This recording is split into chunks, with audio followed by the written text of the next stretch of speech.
All right, everyone. Hope you're all doing good. Hope you're all doing well. It's time for another episode of Speedruns from the Crypt, your bi-weekly horror hotfix. I'm your host, Dices, and I do have a couple of fun games for you tonight. And before we get into what we're doing and why we're doing it, I just want to give you a couple of announcements because we do have those.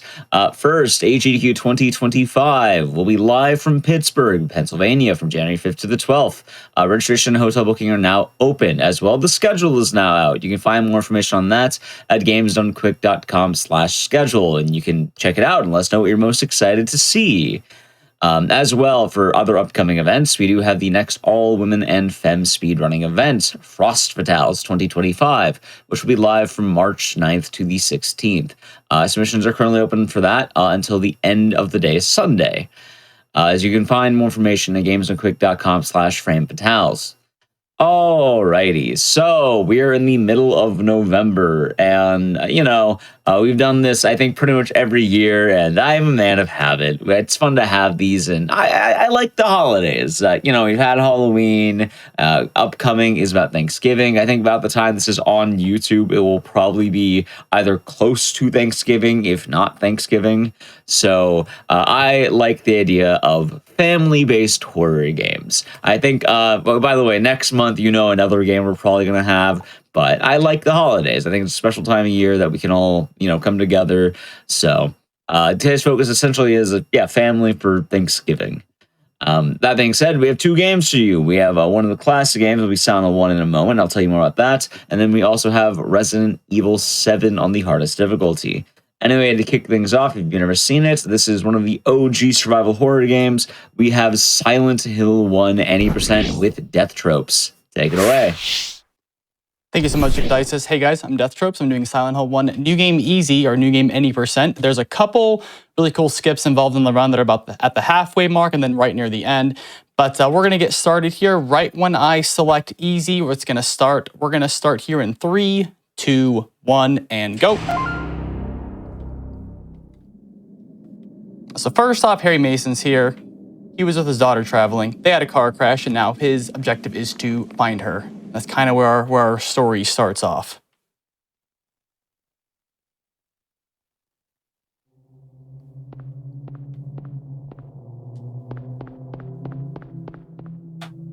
Also, something I'm going to let you know about right now. You're going to notice that whenever the characters talk, it's a little bit faster than what your ears are probably used to. So the game's not broken. Nothing weird's going on, but we do run the game in fastest speed, so it's going to sound... Cheryl? Is that Cheryl? There you go right there. There's a perfect example.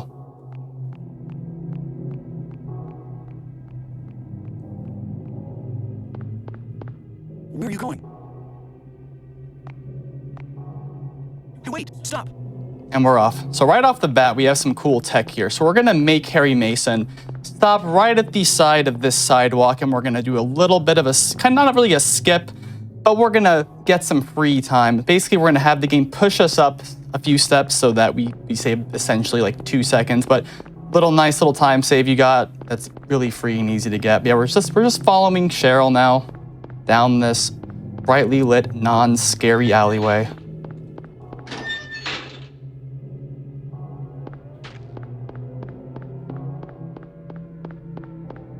And our objective is, in the beginning of here, we actually want Harry Mason to die as soon as humanly possible. Usually you don't want to die in a game, but this one you kind of have to.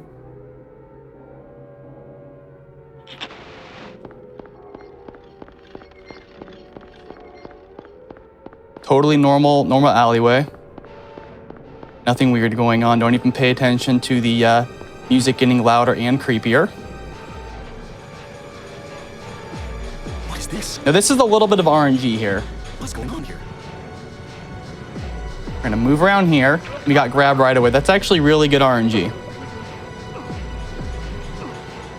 Okay, kind of a slow animation, but that's also RNG. You don't really know what the speed of your death's gonna be, but still not too bad. And now begins the game proper. You wake up in the cafe. Was I dreaming? Basically, we met Sybil Bennett. She's going to give us a handgun, and then she's going to leave us alone. So we're going to do that. Equip that. Come over here. We're going to grab this radio and this map. Then we're gonna grab this knife. Basically, you have to get all of these items before you exit the cafe. And we're gonna leave. Or not. Maybe not. What's that?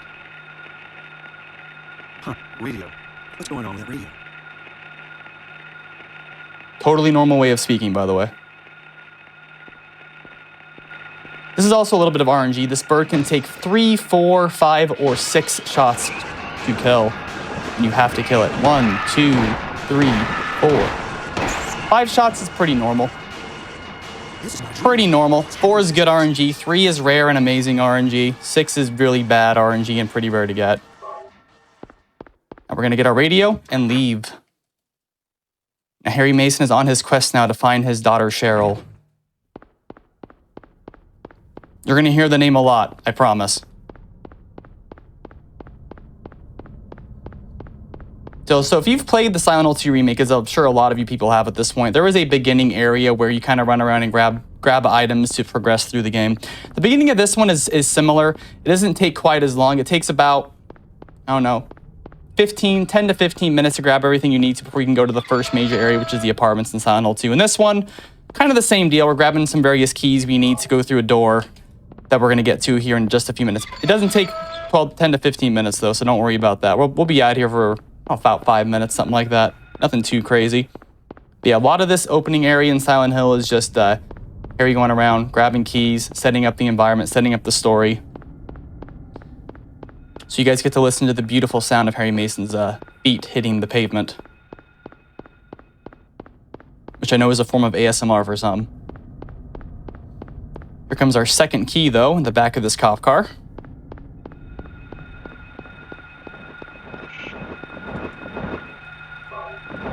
So that air screamer can actually jump right in front of Harry, and then when you leave the cop car, it'll pretty much just stop him in his tracks, and you can't really move or do anything. You actually have to find a way around him. But yeah, no, we got that key right away, and we're zooming.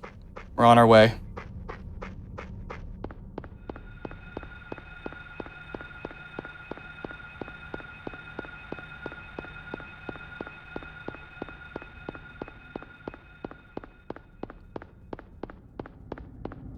Yeah, so after we get these keys, though, there's a door that is notorious that you guys will notice. If you've ever seen the Silent Hill 1 doghouse meme, you will see what I'm talking about here in just a moment. But first, we gotta grab that key, and we're gonna run down this kind of long road. We got kind of lucky there. That air screamer was actually heading right towards us, but he lost interest pretty quick. Sometimes he can chase you down this entire street, and it's awful.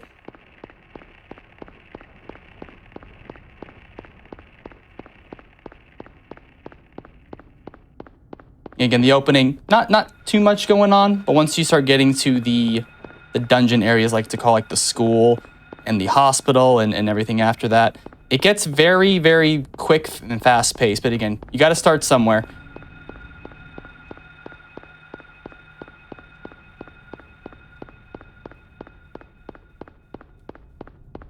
All right, then we're going to pivot over here, and there's some papers we got to have Harry read. Interestingly enough, you actually have to have Harry read this paperwork. He can't just go to the doghouse and find the key. He has to look at this paper, or else the key doesn't spawn, funny enough. Doghouse. It's all we have to see. Boom.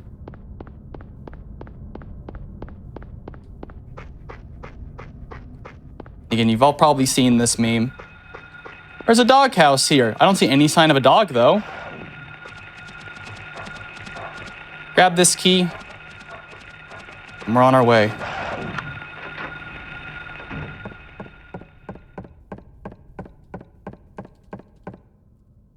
Nice little tech there. We basically do a run cancel and make sure that Harry Mason doesn't launch his face directly into the door.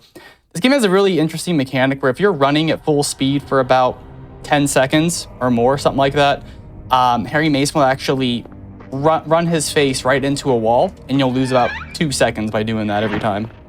So you got to be really careful when you go through certain doors. You kind of have to turn Harry a little bit here and there. Sometimes you'll see me entering a lot of doors at a corner just so I can avoid bonking, is what the technical term is called. And now we're on our way to the first major part of the game, which is the school, where he will try and find his long-lost daughter, Cheryl. Again, you're going to hear that name a lot. So just get used to it.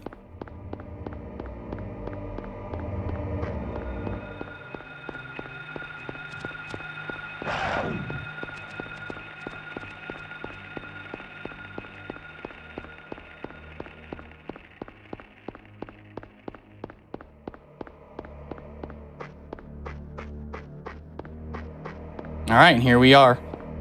This were some RNG, but a lot of like just precise movement is necessary to get through this area without getting grabbed. Lots of RNG in the school. And a very, very famous puzzle as well.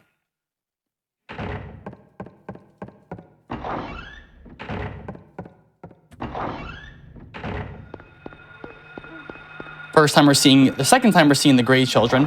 They will grab you and essentially steal 2 seconds of your speed run. But as long as you can avoid them and you have the correct movement, they're never going to be a bother. Other parts of the school are quite tricky to avoid them, but we'll make do. Grabbing some various items here. Get this chemical. We're going to use the chemical right away.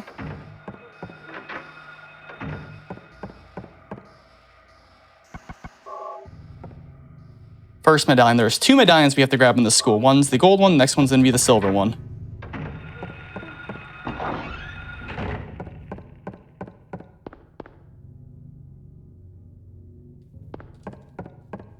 Also, the light actually makes a big difference, especially in this area, because basically a lot of the enemies in this game are attracted to your flashlight. If you have it off, a lot of the times they will just flat out, not ignore you, but avoid you.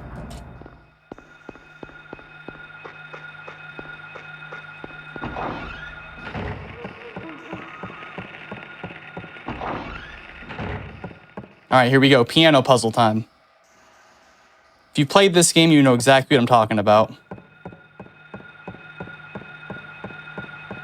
But we're going to do that real fast.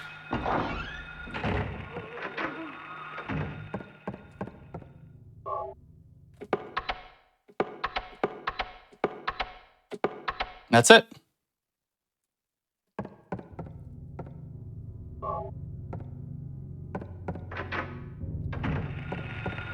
Some weird RNG here. Sometimes you can have the gray children directly block you, but we had favorable RNG on that, which is nice. Go around this guy. Again, a lot of this run is going to be with my light off. Not a lot of it, but some of it.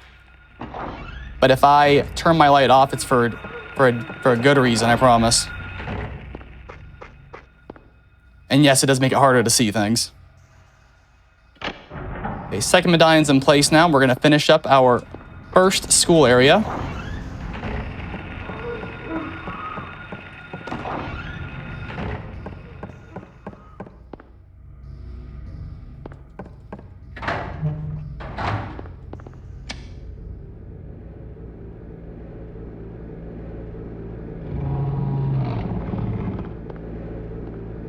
Thanks, Harry. All right. Back through this hall now, and now we're entering Otherworld School.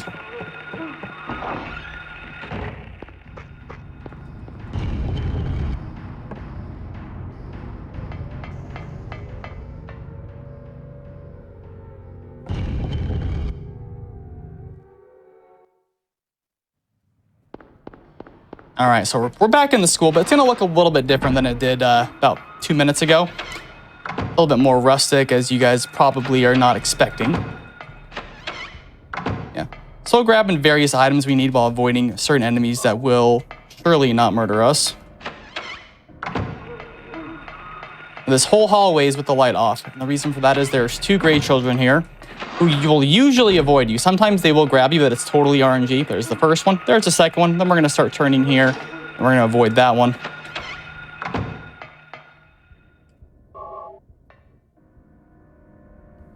Yeah, a lot of this run is done with very precise movement.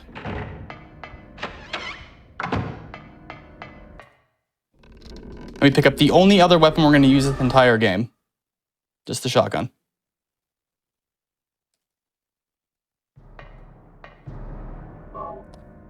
Pay no mind to the dead body hanging there. It's fine.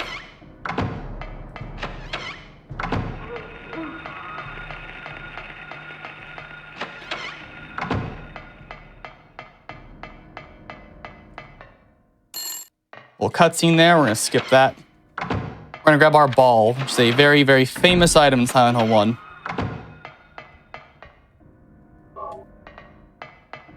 Just a little pink ball. Nothing important. We're going to take that pink ball and go all the way up to the roof of the school.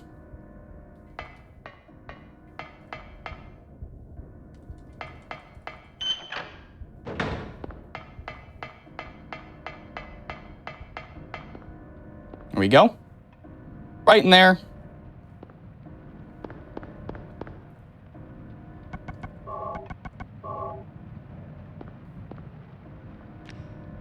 Now comes one of the only cutscenes you can't skip in this entire run.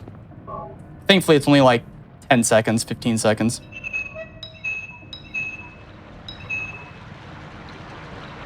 We're essentially sending water through this gutter.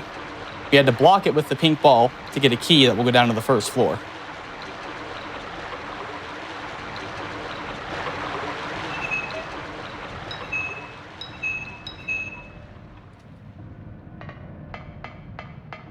Here's a perfect example of how we have to turn into certain doors. If I didn't do that, he would have bashed his face right into that door there. Not that big of a deal, but we're here to go fast, not lose time.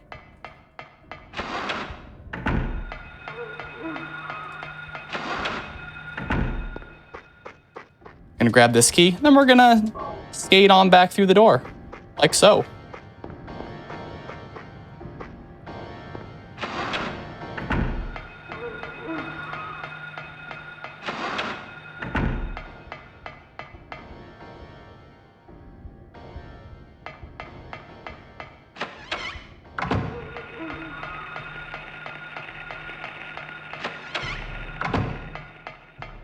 Now there's very specific ammo we grab. That's one of our first ammo boxes, and there's only a couple more in the rest of the run. But grabbing all of that is very, very important.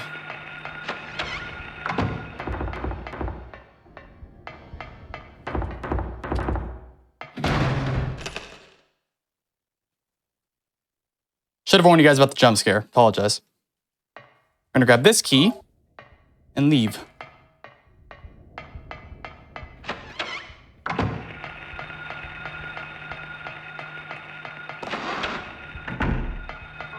Sometimes that enemy will be right in front of you, even if your light's off. It's kind of a pain, but favorable RNG.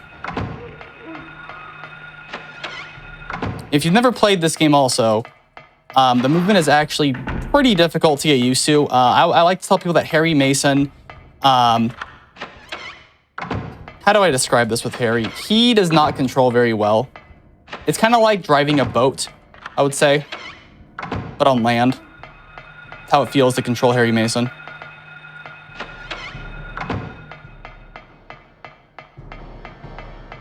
And we're coming up to our first boss fight.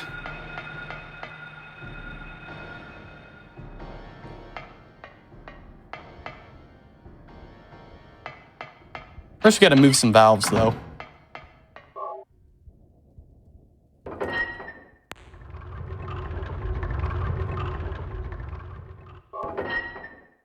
Two on the right, and then we're gonna move to the left ones and move that 3 times. That's all you gotta do.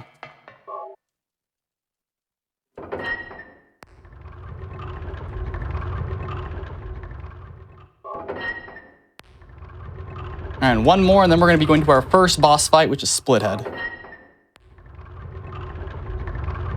And I'll give you one guess as to why that's his name when you see him. You only get one guess, though. That's it.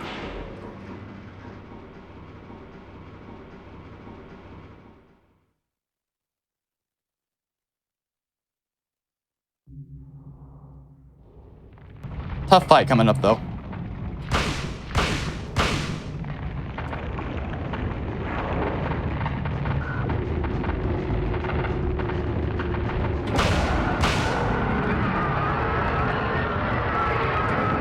That's it. We're out of the school. It's as simple as that. Yeah, Splithead, you get it. You get it now, right? You understand it? Kind of obvious? Okay. All right. Wonder who that was. What was that? No idea. We're gonna grab this key, and we're leaving the school.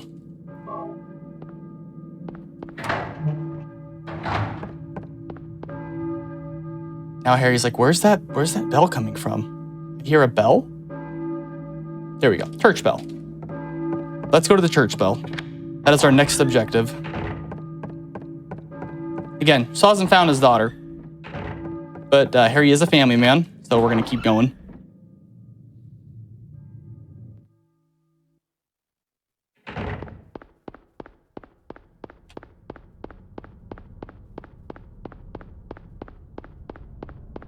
So the next place we're going is the church, where we're going to meet our, well, not to spoil anything, but we'll just say that Dahlia is probably not the nicest person you're going to meet in Silent Hill.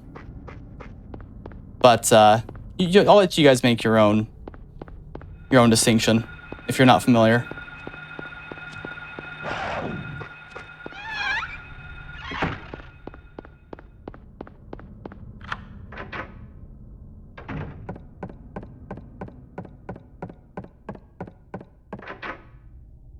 More interesting tech over here. So essentially we're gonna run diagonally down this whole street, but then we're gonna take a certain line that basically ensures you that you're not gonna get chased. This one might chase you though, no matter what. That one is kind of RNG. That one will chase you if it wants to. He'll chase you down this entire street, but decent RNG. We're gonna stick to the left here because we don't want to alert another air screamer. If you basically stick to that house on the left like that, you'll never wake it up. But if you are even a little bit out to the right, it's going to follow you all the way down this alleyway. Which, not the end of the world, but air screamers like to come up to you and kick you in the head. So, one, it's taking time away from you, and two, it does actually damage Harry. Yeah, again, there's a few parts of the run that are like kind of chill and let's just kind of hang out for a second. Let's run these streets. But then after that, it picks up again immediately. Which is, I kind of like this run because there's a lull in it, but then it picks up very, very well.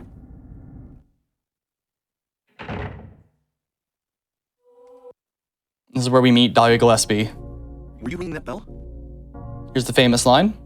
I've been expecting you. It was foretold by gyromancy. Probably not the way you remember it when you were younger, but you know what? Apologies.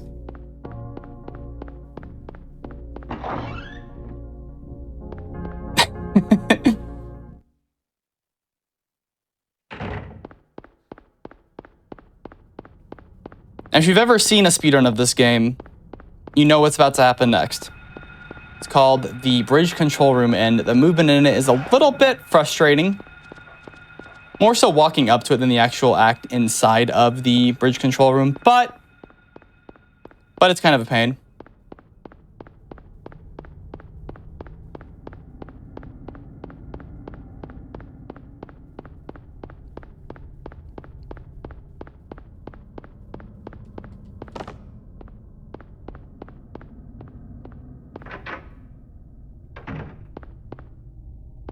So that was actually an example of what that bonk animation is when Harry Mason slams himself into a wall. But we actually do that one on purpose because it actually saves a little bit of time if you bonk into that wall and read the sign. Not a lot of time saved, but it's a tiny bit, which is kind of nice. In this game, because the run is so short, you got to take it wherever you can. Yeah, so we're done with the bridge control room. Now we're going to the hospital, which is my personal favorite part of the run. The movement in it is a lot of fun. A lot of crazy camera angles, all sorts of fun stuff to deal with. And a little bit of RNG when we have to move a character out of the way of us. Well, an enemy, I shouldn't say a character.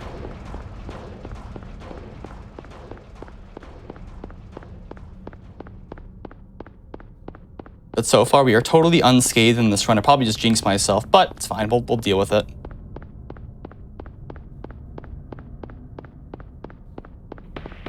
All right, now we've reached the hospital. Now, probably my favorite cutscene in the game is coming up.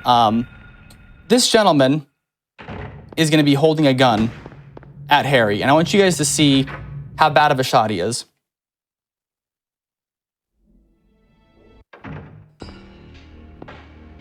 Hold it. How do you miss that? Stop. Don't shoot. How do you miss that? Wait, I'm not here to fight. He's a foot away from him. Kaufman went to the Stormtrooper School of Shooting, it seems. All right, now we're in the hospital. Got to grab a couple keys, couple key items we need for the rest of the run.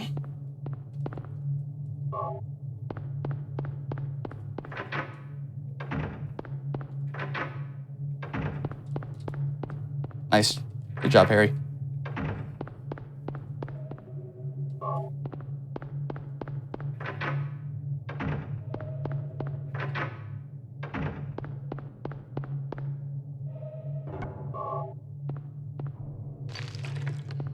It's got our red liquid, which is a very important thing for later. Story-wise, we don't really care about it, but it does let us enable a certain skip later on in the run.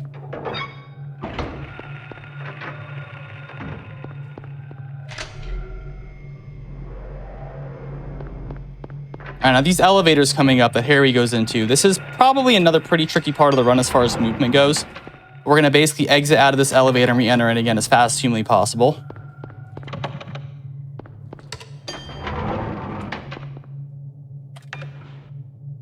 Second floor, then the third floor, and then what's this? That fourth floor wasn't there before. What's going on? So you're immediately forced into Otherworld Hospital, essentially.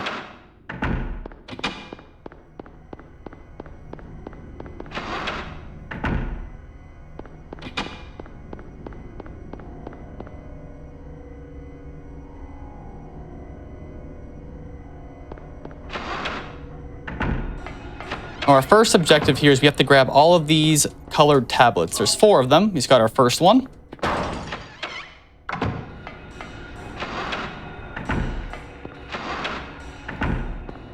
Grab this blood pack. I don't know why you would pick that up, Harry, but go off, I guess. There's some RNG here. When we come out of this room, that nurse might be grabbing onto us. It's totally RNG. You can't do anything about it. Usually it won't happen, but it'll happen now. Watch. Nope. Okay. I kind of hoped it would happen, but that's fine. It's pretty rare. Get our next tablet. Our third one. We're just gonna dance on over here. We're gonna just dance around this table just like that. Grab that and then run out like a normal human being. I'm sure somebody would watch Harry Mason move like that and just like, what is wrong with them? Why are they running sideways like this?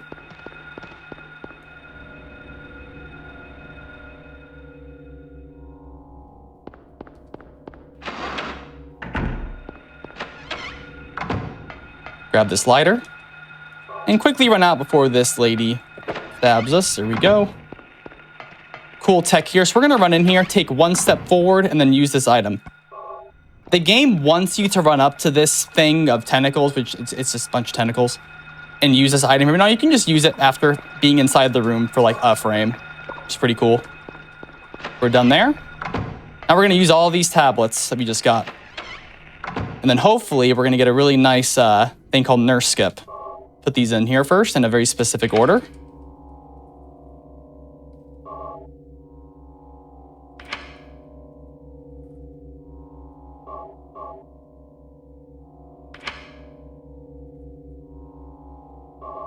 All right, let's see if we get this nurse skip. See how our RNG is on this one.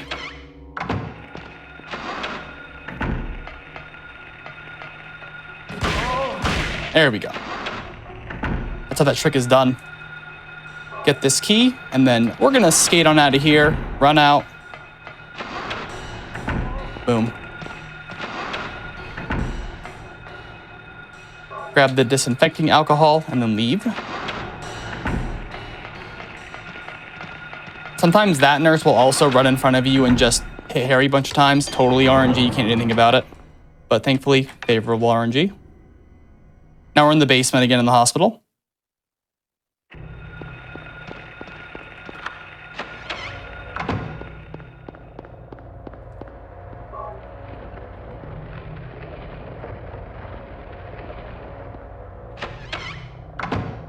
We're gonna use it on this grate.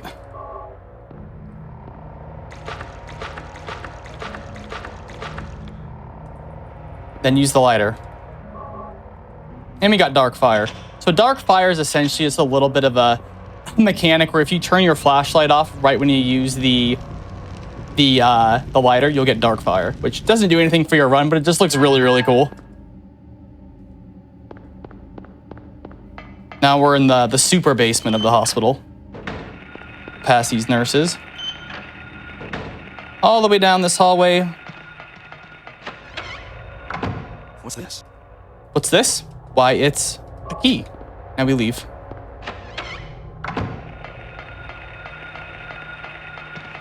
Well, there's an example of a bonk that was not intended.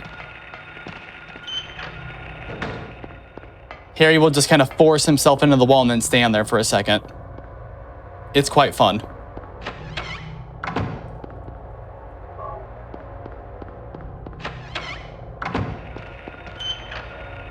Now we're done with the hospital.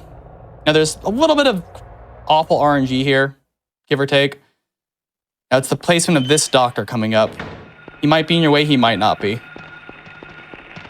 That was really, really good RNG. Sometimes he'll be standing directly in front of the door when you round that corner. And you have to stop, go around him, or do some other movement. That was good, though. We find our next character in the game is Lisa, which you're probably familiar with Lisa. Nurse that just kind of works around here at the hospital. New friend of Harry's. We unfortunately don't have time to have this conversation. We got to get going. Get our antique store key, which the first time I was playing this game when I was younger, I did not notice that a key was placed on that desk. And so I left the hospital and I ran around the hospital or ran around the streets not knowing what I was supposed to do. It was terrible. It was awful. But now becomes a part of the run that a lot of people either, if they run the game, they know about it, but it's called Romper Skip. It's the first major skip in the run. Essentially, we're going to use an enemy called the Romper to basically push Harry out of bounds. It's a little bit of RNG, but it's also skill-based, but RNG does come into it. So we'll see how that goes here in just one moment. We got to make our way towards the antique store first. The streets are not as long as in the first part, I promise.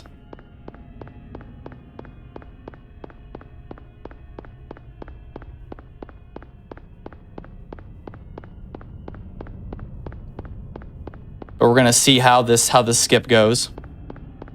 I have practiced it, so we'll see.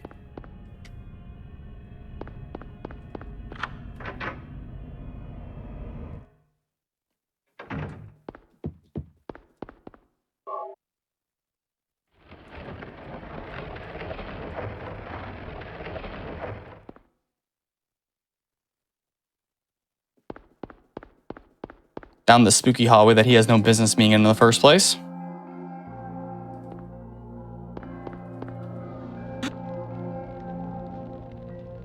All right, couple cutscenes to skip, but then it's time to do this skip. Where am I? No idea.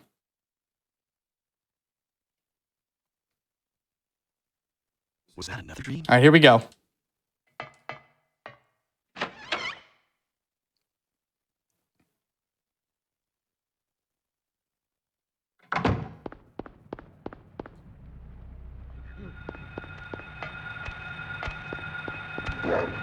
That's it. Nicely done. First try. So we're basically skipping an entire boss fight now. We're going to be running through the void for a minute of nothing. There's nothing here. It's nothing. And we're going to be going to a next boss fight.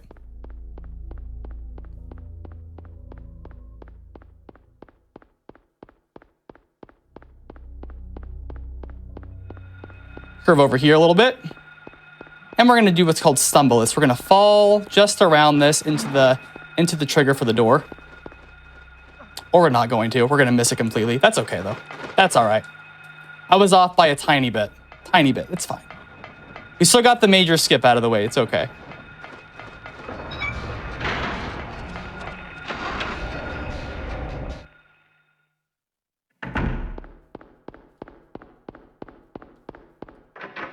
All right, we're gonna say hi to Lisa, but then we're gonna leave right away because we gotta go. We got things to do.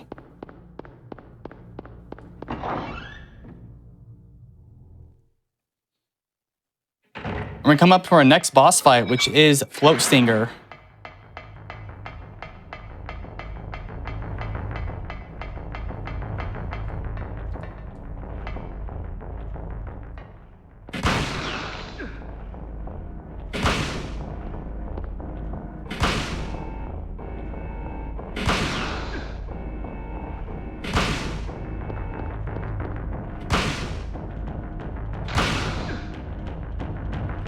Why is he taking intentional damage? It's because I'm keeping time on what's going on with this fight.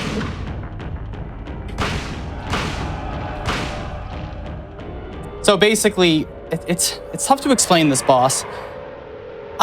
Essentially, if you just go in there and start blasting with your gun, you're gonna do minimal damage. You actually do more damage on this boss the longer you wait, and it's in like seconds. It's like every 4 seconds or something like that, or every few seconds is you're gonna get maximum damage. But if you go in there and just guns a-blazing, you're gonna run out of ammo real quick. Weird mechanic, I know. I don't know why they thought that would be a good idea, but that's just the way it is. That's the way they built it. So, but yeah, decent fight. Little bit of bad RNG, I think, but not too bad. Now we're on our way to the sewers. Yeah, the other strat for that fight is you would just basically strafe around the arena, avoiding the hits, but it can lose you some time, but it is more of a safer route for sure. Now we're in the sewers, which has a lot of RNG. Our goal in the sewers is to get scratched 0 times, and it is to bonk 0 times. So let's see what the game gives us. The first 2 enemies in this game are RNG, so we're gonna have to kind of listen and see what we can hear. But of course, every horror game has to have a sewer level. They just sit around a table like, what's the best area we can possibly think of? And then someone walks up and says, waste disposal. All right. Good RNG. Pass the 1.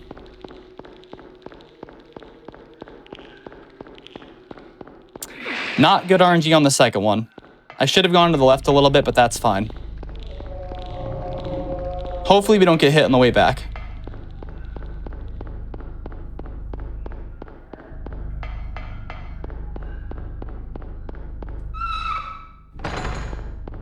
We got 1 scratch, that's fine. That can happen. Usually you'll get 1. Like a good run, you'll get 1 scratch. But it's by a different spot. Or it's at a different spot, which we'll be coming up to that here in just 1 second.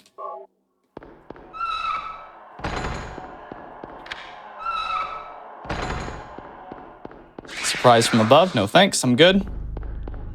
Now this one we're coming up to. There's a chance he's not gonna be in the way. Let's see. Very good. That's really rare, actually. That's wild to get. Usually he's not even. Usually he's at least close to you. Whereas then at that point he just was nowhere to be found. That's very, very rare. So y'all just saw kind of a treat. That's kind of cool. Interesting. And then for some of this area, I'll be turning my light off for sure. It'll make things a lot easier. Because a lot of enemies are gonna jump in front of my way.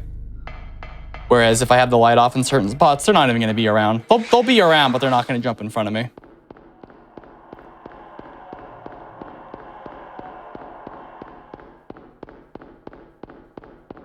Yeah, so essentially, even though we got scratched that 1 time, it's fine. We're pretty much on par for a normal run.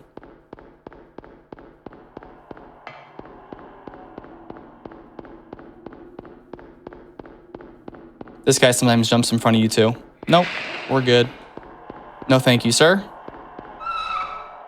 This is an area where I turn off my flashlight for like most of the room. Because there's a cockroach that will jump in front of you and then just stand there. But I'm not dealing with that.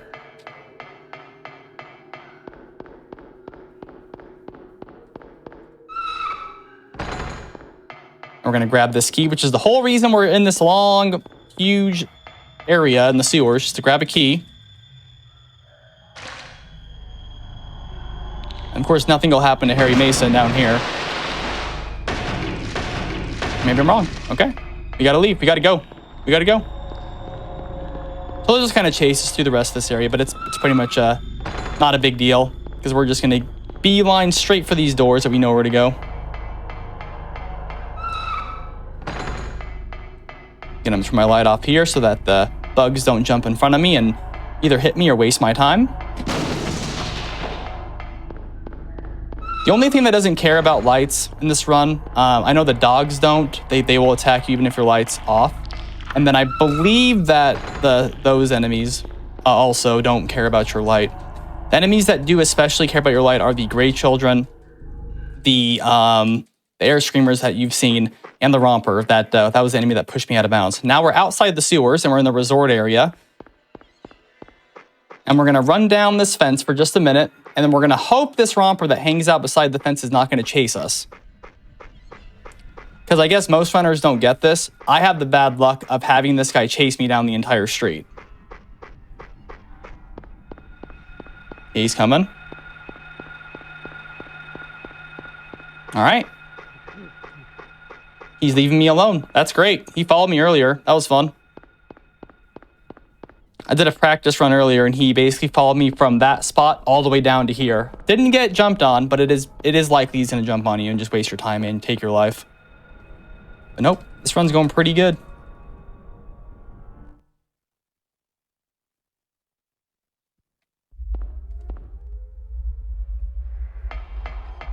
All right.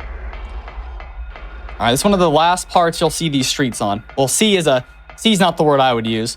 But essentially, once again, you're in an area where if your light's on, you're going to get chased by things you don't want chasing you. They're just going to take your time away from you. So it's best to just keep your light off for this part. Around here, you can turn it back on. But there's a certain street that's right before this where if your light's on, you're probably going to get chased. And that's bad. Now we're going to be going to the boat, which is a very notorious part for movement in runners. There's the dog. We're just going to avoid that.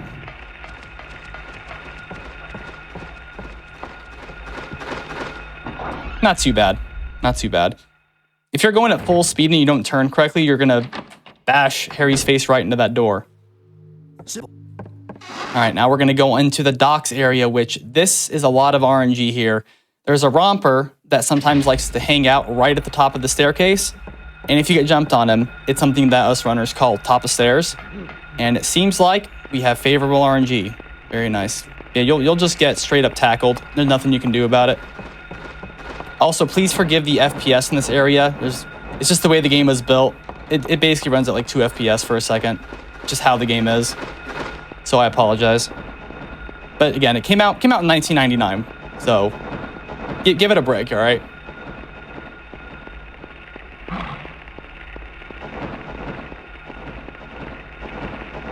All right, about done here with this segment. The run is in its final stages, though. 2 small areas in the final area.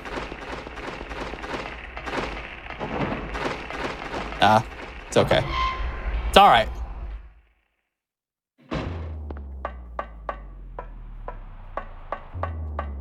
One of the coolest camera angles in the game.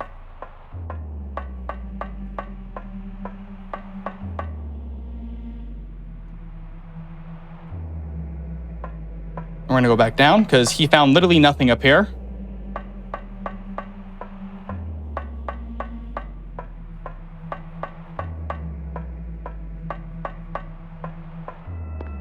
All right. Getting very close.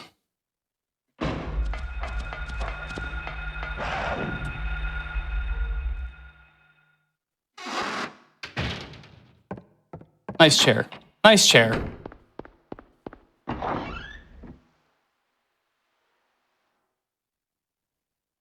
Now we're making our way back towards those sewers from before, but it's going to be much shorter than the last time.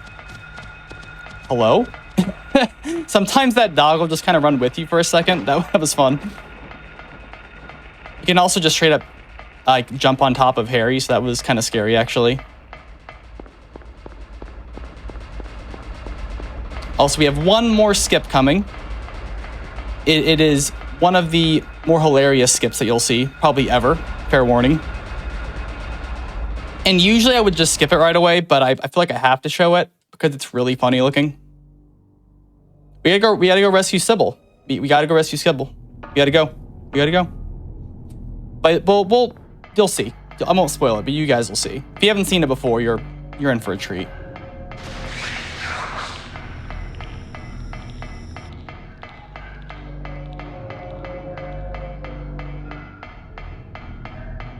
Also, another cool little thing is this enemy you're about to see.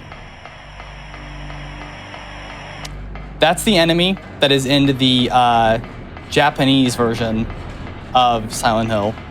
I believe that it's only in that one. They're in the place of the Grey Children.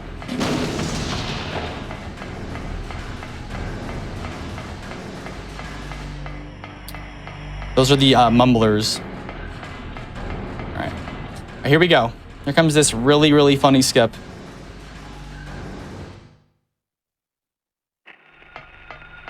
I'm sure you guys will find some enjoyment out of it.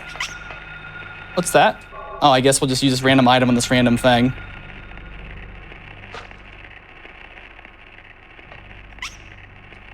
There's something that's about to happen also, which is called the Harry Dab, which I'm sure you guys will be able to figure out why.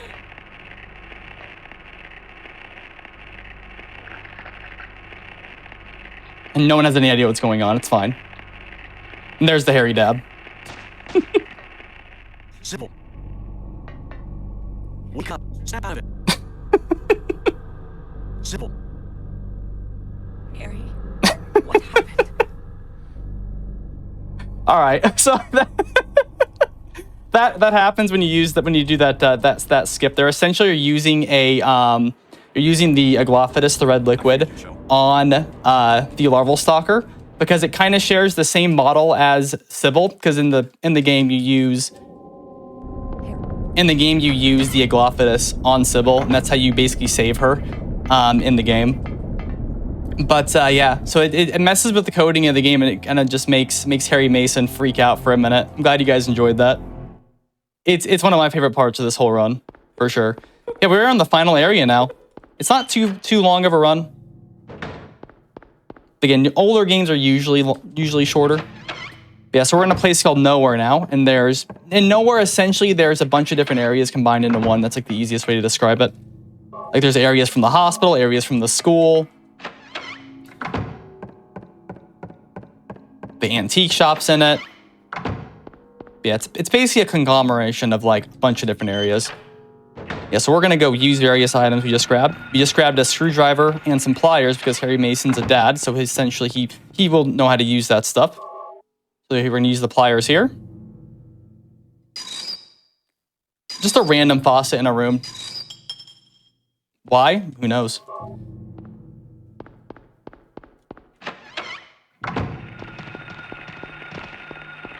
Here's another puzzle. This is called the Zodiac puzzle.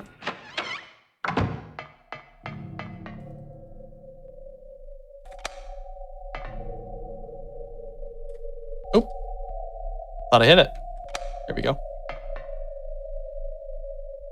Boom.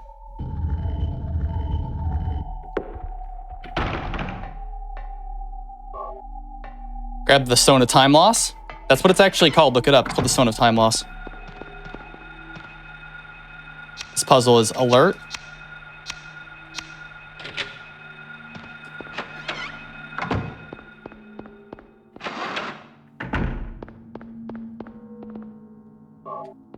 Grab this key item.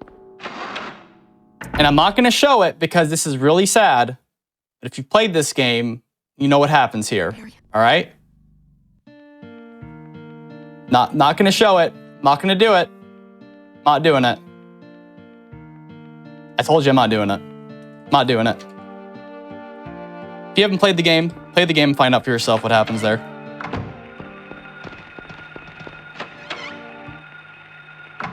Use the Stone of Time Loss.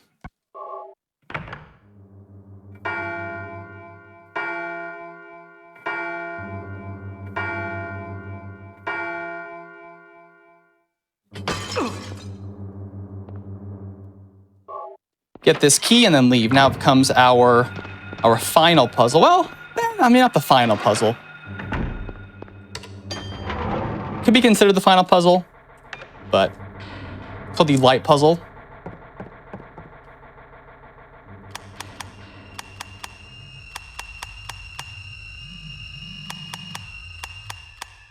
That's it.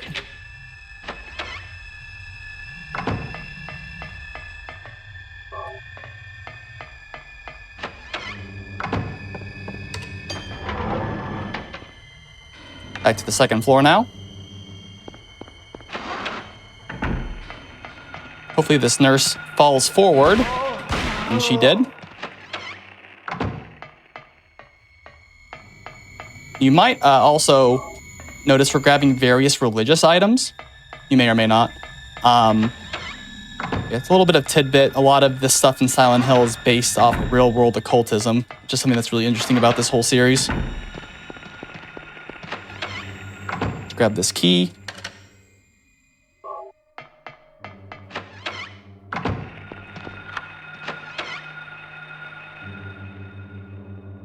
We're going to go through all these little doors here for a minute, grab various things we need while avoiding an enemy that will definitely hit you if you have a wrong line.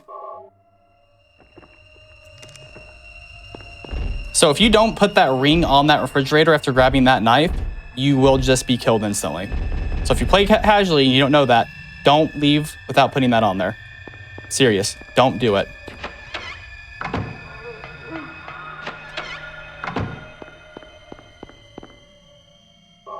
And then a random bag of jelly beans. I don't know why. It's Silent Hill.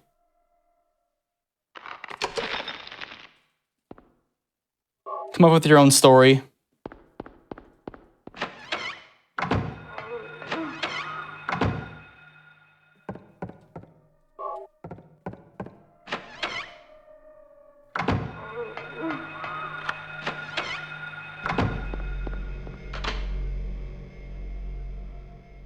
All right, last spot for favorable RNG. Essentially, we can avoid a grab coming up with good RNG and good movement. Good movement. Ah, we almost made it.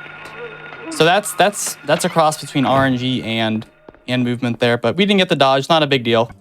As long as you don't die, that's the main thing. That's because we try not to heal on this run for obvious reasons. It's a speed run, so why would we? Avoid those like that. Now the final couple hallways of the run.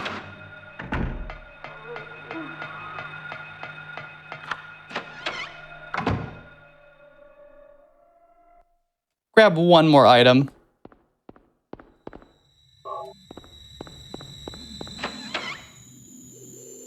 And then all those little items we've been grabbing, we're going to put those inside the door here. And then get to our final boss fight. Which I will say is not, for this ending, it is not the most glamorous boss fight. But for this speed run, it's just kind of how it is.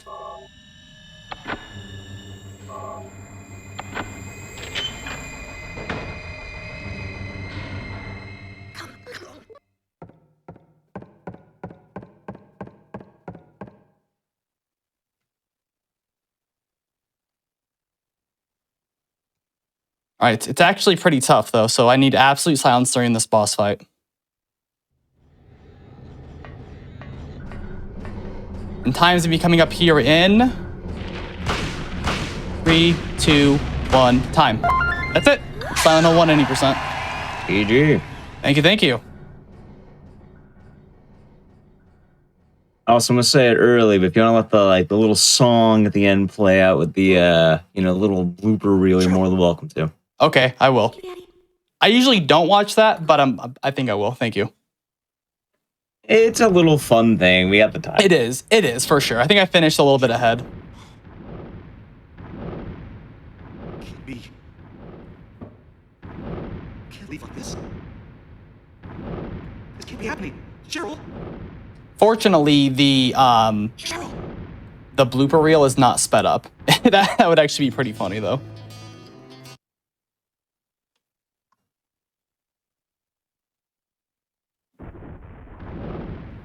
So basically, I'm seeing a question in the chat for that final boss being 5 shots. On this ending, it's a different boss than you would get it unless you did the good plus ending, because then you get a different boss fight. But essentially, because this run is done with the bad plus ending, you don't get the most glamorous ending, essentially. You gotta find certain items, you gotta make certain decisions, and you gotta play the game, essentially. And this is the blooper reel from Silent Hill 1. If you've never seen it, enjoy.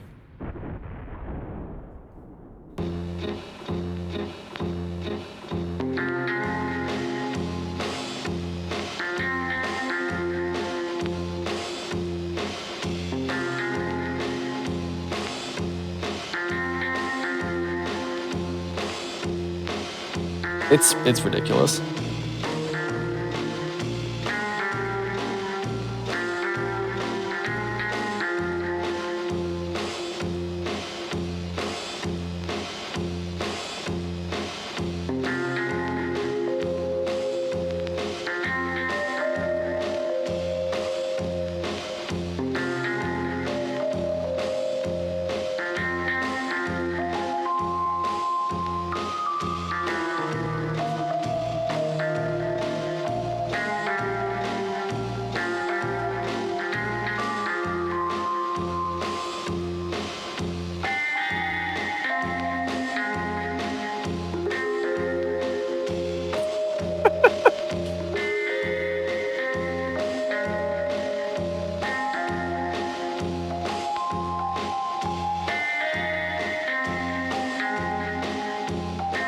And the family man himself.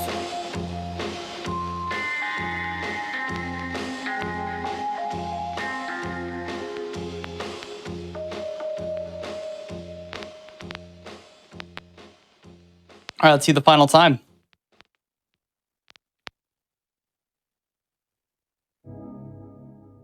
Not too shabby.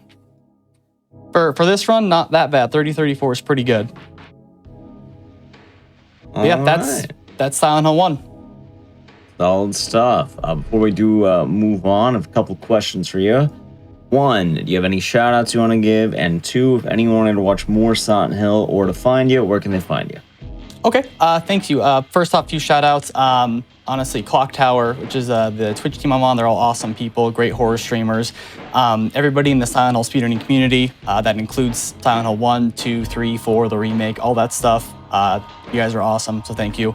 As far as me, you can find me at twitch.tv/deathtropes. I do a lot of Silent Hill speedruns, some Resident Evil speedruns, a lot of horror games.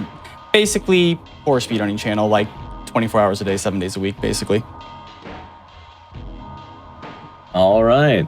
Well, thank you for that run of Silent Hill 1. It is always fun to watch, horror's greatest dad find his daughter.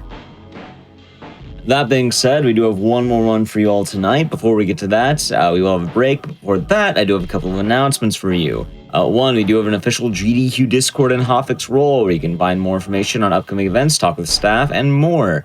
You can use !Discord to find that. As well, if you do miss any of our shows or events, you can check out our VODs at youtube.com/gamesdonequick.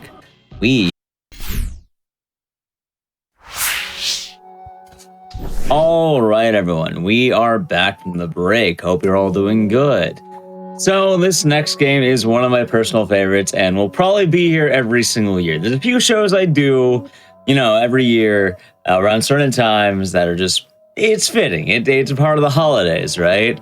Anyway, if you know anything about horror, know anything about this game, this really is the perfect Thanksgiving horror game in a way. What better than to welcome you to the family? Anyway, up next is going to be Resident Evil 7, but we do have a twist if you haven't ever seen it. This is going to be on the hardest difficulty, and it does get quite hard. So, to help us out with that, we'll be doing Madhouse New Game with Captain Ezekiel. Take it away. Thank you, Ek. I appreciate that. Hello, everyone. As Ek said, I'm Captain Ezekiel, and yes, we are here in Dolby, Louisiana once again for, I want to say it's the third year in a row now that I've done this run for you guys. And we are doing Madhouse New Game, like Ek said, which if you're unaware of what Madhouse is it changes a lot from easy and normal, where key items are different. Enemies are significantly faster. Enemies hit extremely hard. And the game has changed. Key items are in different spots. So it's in my opinion, the hardest difficulty we've ever gotten in an RE game. So we are going to count down here and we'll get started and we'll talk more about what's going on. So you can start the timer in 3, 2, 1, and go. And now the infamous cutscene. Oh, we're in Spanish, by the way. I'm going to warn you now. Hey, guapo. Yes, I almost forgot to mention we're in Spanish. We have been... Yeah, we've been everywhere with these languages, Zach. I know you've probably seen me run this in like 4, 5, 6 different languages at this point. I think in the 3 years I've had this specific run on, we've had Japanese, French, and now Spanish. Yeah, we're Last year going... was French. What happened to French? So, the languages have changed a bit, and it happened to be because of a lot of developments that actually relatively recently. So originally, the game was ran in Japanese because it saved about half a second over the entire run. That was with not very much research done into it, and it was only because we checked one specific area. But then as time went on, about a year and a half, 2 years ago, I want to say, a lot of research was done because we were testing when I commissioned to have the cutscene skip mod created. There's another category that skips all the cutscenes. And I discovered that the Lucas party section, I was saving time because of the language difference. And that was when I was on French. And we were all like, whoa, French is the fastest. And then even more research was done. And some very good commitment by a lot of other runners actually went through and tested it. Spanish ended up being the fastest language because it saves well over a second in the Lucas party area. And from what we understand, it's because of potentially of a lot of the profanity used in that specific area, and how fast Lucas speaks is that it cuts the dialogue down significantly. So yeah, we're on Spanish, so everyone's going to sound a little bit different. But we are here now playing Resident Evil 7. Now, why is Resident Evil 7 always here for Thanksgiving? If you don't know, the tragedy of Ethan Winters, which is essentially what we call RE7 and RE Village and Shadows of Rose, is the story of Ethan Winters. Much like if you're akin to Silent Hill 2, Ethan is coming to find his wife, who's been missing for 3 years. Ethan's coming to this place called Dolby, Louisiana. Don't worry, not a real place. Louisiana is, Dolby is not. But the whole idea here is he got an email from Mia, who's been missing for 3 years. It says, hey, how's it going? By the way, I'm in the state that looks like a boot. And so Ethan's like, sick. So we're pulling up to Dolby to rescue our wife, and surely nothing goes wrong. Sort of. Ethan is essentially here because, like I said, he got that email, but the gist of it is the email was fake. And we're here at the Baker residence. And we're going to have the fantastic cutscene where we get welcome to the family later. But the whole start of the game here is about, 15 to 16 minutes of what we call Guest House. Guest House is essentially the intro to the game. Now, we have a category that skips Guest House if you wanted to play a no intro. It saves about 20 minutes off of the run. Skips the guest house, the hallway, and the family dinner cutscene. And that's Papa Jack. We'll see a lot of him later. When we go into guest house here, the game is basically going to teach us, like, here's a melee weapon, here's how you go through. Oh, look, you found your wife, sort of thing. But on Madhouse, the game is very unforgiving, where one of the hardest, arguably the hardest boss fight, I wouldn't say the hardest, probably like the second hardest boss fight in the game is actually in Guest House. Because we have very limited resources, we're not going to use the gun because that's technically slow, and I'll explain a little bit more about that later. It's hard. Dying is very possible, so I will be making safety saves all over the place, because the volatility of the run is incredible because of how difficult it is. And now we're going to do our first retry. We only have a couple of these in Madhouse, but this one essentially makes us fast. We do it because Ethan gets really slow when he walks into the guest house, but when we retry, the game's going to default us back to the movement speed we kind of had when we were outside. So it saves a lot of time, but that's why we do that. All right. Now, there's usually a tape we would have to play that kind of tells you about everything you need to do here. When we go and do that tape, it's like, oh, look, there's a lever underneath the fireplace, and you can pull it, this door opens, you can go inside this door, and you'll go down here, and you learn about Clancy, you learn about Andre and all them, but we skip past all that. That's completely optional. We don't need to do it. You do have to do it for the 100% category, but we don't have to do it here. One thing I will mention about Madhouse, a key difference of Madhouse versus every other category is that retry checkpoints are scarce. They're far, few, and in between. We only get a couple in Guest House, and we get one right after Guest House, and then we do not get another until well over halfway into the game. So not only are saves very important, but I have to make sure I just don't die randomly, because we could lose a lot of progress. We don't want to do that.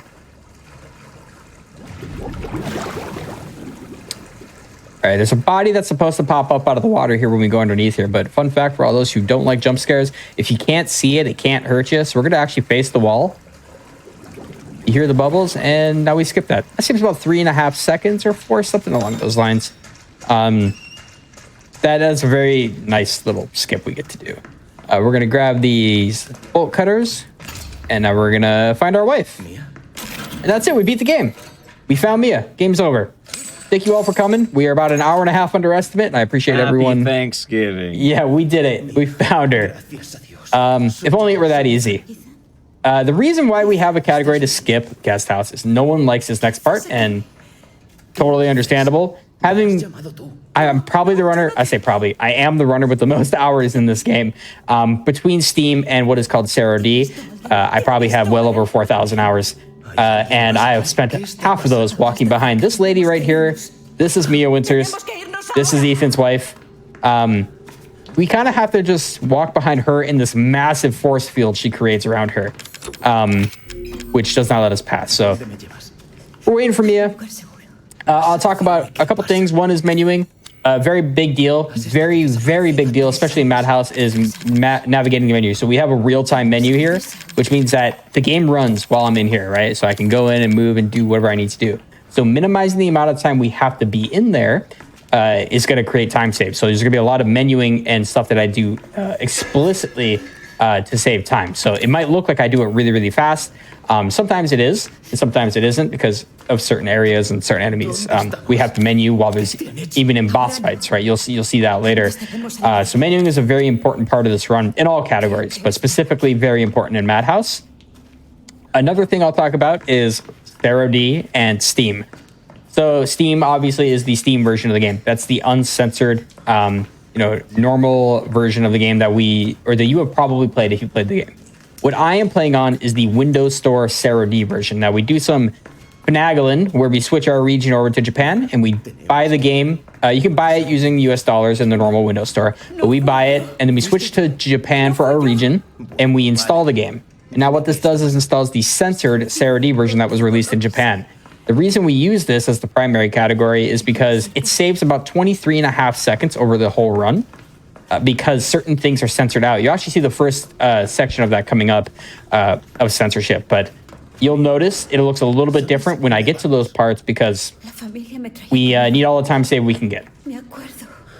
There's one other weird add-on about that. I don't remember when it was. I think it was around the time like maybe RE4 was coming out or so. They did like re-updates to every single Resident Evil game 7 onward. And it was an update on Steam that I think it was like a graphical, like just little touch up, but it ended up messing up with the Steam like patterns and AI for some reason. So like a lot of the enemies just behave differently on Steam than the 0D version, and I'm not sure why they do that. Yeah, it was the RTX update when they updated all the Resident Evil games. 2 remake, 3 remake, and 7 all got updated. We're basically standing here, by the way, because we're waiting for Mia to get kidnapped. We can't be too close to her, so we're just going to kind of chill here. But basically, yeah, what happened was they updated all the games for the new RTX update, which implemented DX12, or DirectX 12, if you're familiar with that. For some reason, Sarah D never got that update on PC. It got it on console, but yeah, that update broke a lot of AI, and it didn't even like break it a little bit. It broke it a lot, where it actually completely changed the way we have to do in out of bounds and how enemies behave. It was very, very, very strange. But we don't have that problem here on Sarah D. Sarah D is actually a very stable. I say stable with an asterisk there. It has a soft locking issue that we hopefully won't experience that is tied to your high frame rate. But look, we found our wife again, except this time she's a little mad.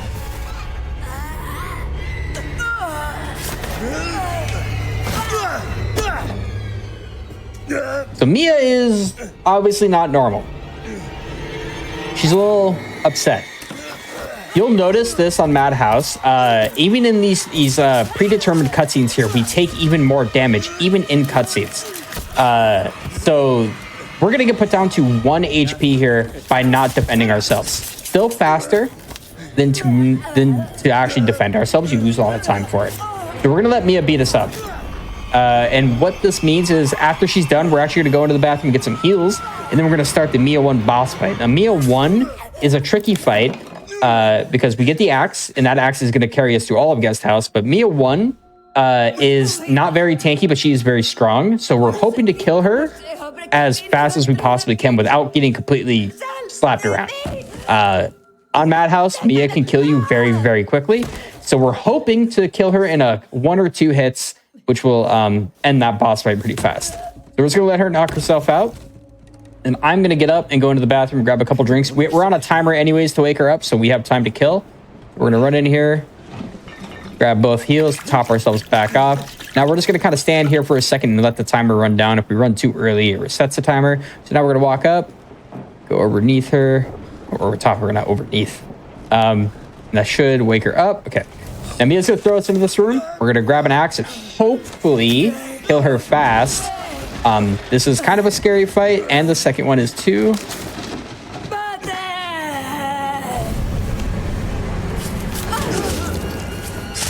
At first it was pretty good. I should be able to turn around. Perfect. So 3 hits is very good. We didn't get beat up. 2 hits would be perfect, but that's not really going to happen in an ideal world. That like in most situations, it's really hard to get that. You're probably wondering why that axe actually just completely deleted her. So if you're familiar with Resident Evil 2 Remake, RE7 did it first, I guess. But essentially, what we have is melee damage being tied to frame rate. At higher frame rates, swings with the axe, knife, saw, whatever bladed weapon you want to use will do extra damage if you manage to clip into them. At very high frame rates, it gets crazy. And you'll hear like a weird, kind of distorted audio cue that lets you know. It kind of sounds like a reverberation of the axe hitting. And we'll hopefully see a better example of it in Mia 2, where that really plays a big part in it. We'll do another retry for movement speed. So yeah, frame rate, very strong, specifically here in Guest House. It's super, super important. Good news in general, by the way. This works in pretty much any game in the RE engine. Yeah, that is a reoccurring problem. Yeah, like I know recently there's the Dead Rising Deluxe Remaster runs, high FPS, you just do more damage. Very like strange every issue. single one of them. So yeah, good news if you want to try that. If you're ever having trouble, you want more damage, just lower it. Or just raise the FPS. Yeah, there's like a trade-off there, right? Because if you go to higher FPS, you'll do more damage. But if you go to lower FPS, it kind of breaks the AI and lets you run and go through things a lot easier. Like, I think I know that as well in DRDR, right, Ak? Whereas if your FPS is low, like 30 FPS, you can walk by a lot more zombies, right? And you won't get grabbed as easily. That's a fun way of putting it, but yeah. But I do know another one that's also fitting to RE7. You can actually do this as well if you're trying to do any of those hard difficulty challenges. But in Resident Evil Village, I know it gets used quite a lot when you're passing certain hallways. And I think in this game we're actually going to be seeing some FPS shenanigans where you lower it to bypass some stuff. Yeah, we are going to use FPS definitely later because it's incredibly valuable in Madhouse specifically. Also, here's the perfect example of censored. We still have our hand. Ethan doesn't seem to know that, but we have our hand still. Thanks to the Sarah D version, we don't lose our hand and it's censored off the dismemberment entirely. And now we're going to go up to the actual... This is the boss fight I was talking about being potentially the hardest one of the hardest ones. We're going to make a safety save because we do not want that problem of Mia killing us. So what we're hoping to do here is we're going to go up. We are going to trigger the boss fight. We're going to grab a heal, and then we're going to position ourselves in a way where we're going to catch Mia as she comes down and try to get a really chunky hit. If I do the position and the timing correctly, I should hopefully get a really nice big hit, which will help us kill her faster. But we have only the axe to work with here, so I'm going to try to focus so I don't die.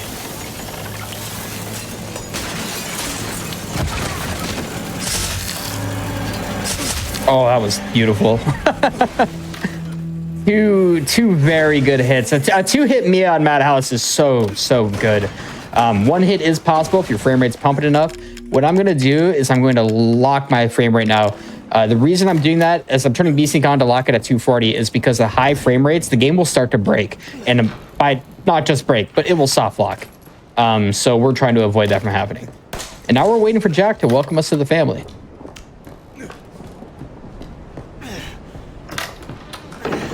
Here it comes, guys. Bienvenido a la familia.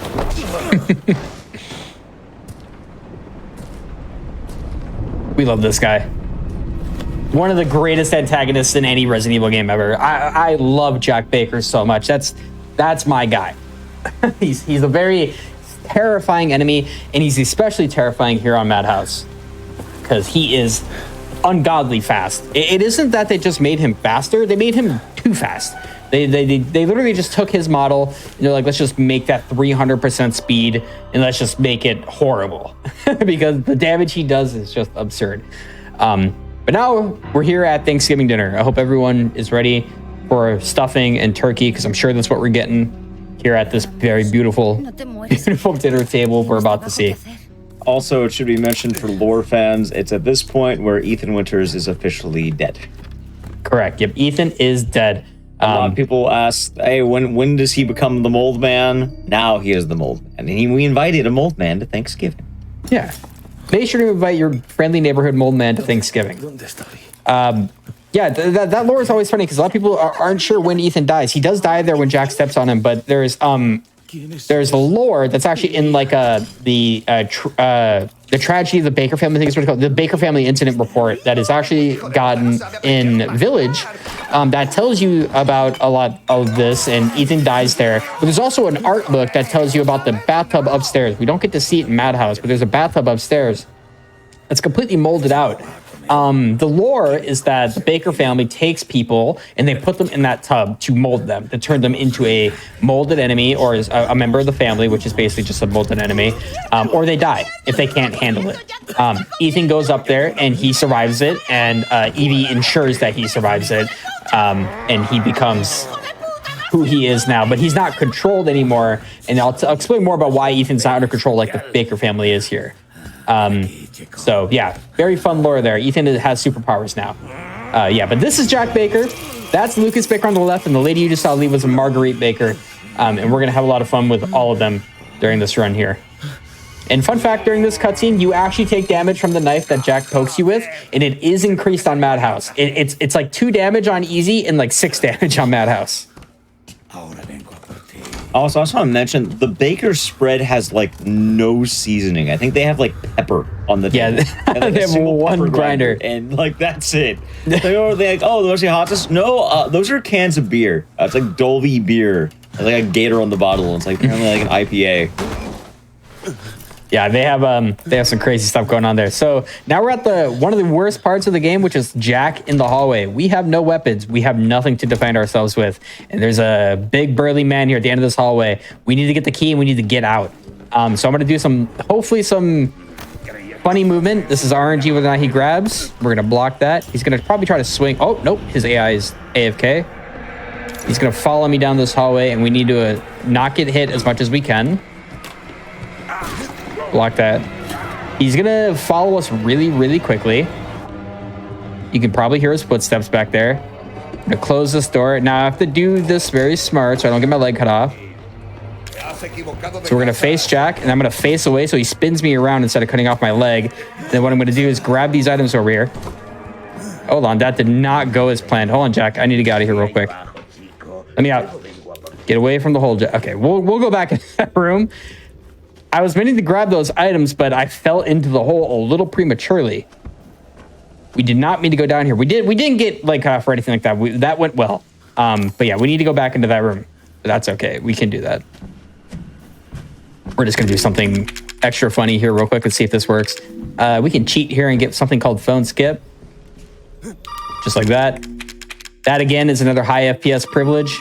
If you have very high frame rate, the game kind of clips Ethan's model around, makes you think you're outside when you come out of that hole. And as soon as you leave this room, the phone will ring. Saves 30 seconds. Very strong skip.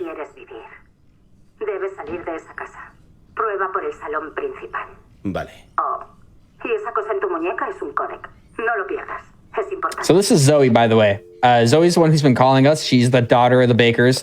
Not under control of Evelyn as well. She kind of guides us around, helps us do what we need to do. So we're going to tap here, but what I'm going to do is go over here and grab the items I needed to grab earlier.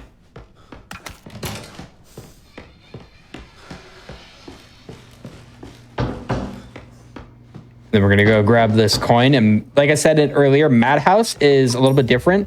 The progression of the game is very different, where we need to get coins to unlock a key, which is what we need to actually progress the game. And this is Deputy David Anderson. This guy has a long-lived career here, so make sure you get used to seeing him. We'll see him around a lot.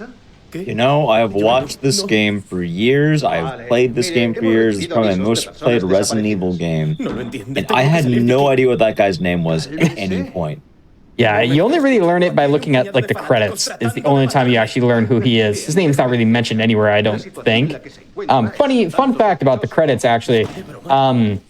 They get Alan's name wrong. So there's a character later in the game named Alan. I don't remember the exact last name, but they have his name incorrect in the credits as two different Allens. So we don't know which one he is. So he has two different last names. And this is Deputy David Anderson. Like I said, this guy is awesome.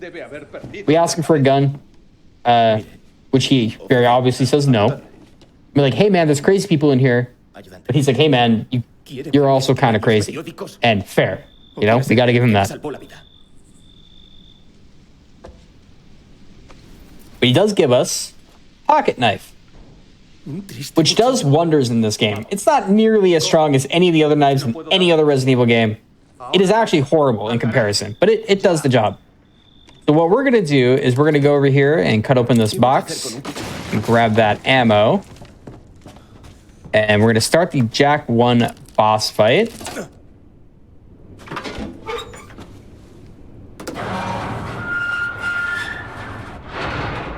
Now, Jack 1 is an interesting fight. It's kind of on rails and it's very scripted, but I can make mistakes and potentially die, but we're going to hope I don't do that because we can't make a save until after this fight. So if I do die, we have to do hallway again, which would be a tragedy. We're hopefully not going to have that problem. So what's going to happen here is Deputy Anderson, unfortunately, is now dead. So we're going to run over here and grab this gun, and we're going to grab this lockpick and open that. So Jack is kind of going crazy over there. He's going to follow us around, which is fine. He's going to swing there. This is good. We need the car key. So what I'm going to do is wait for Jack to come online a little bit. Okay, man. Okay. He's doing his best. Come on, dude. Come on, dude. There you go. There he is. Goodness gracious, dude. Upgrade the internet. That dial-up is not helping him. All right. Now, Jack's going to pull us out of this car. And we're going to knife him 11 times and shoot him 7. But the 7th shot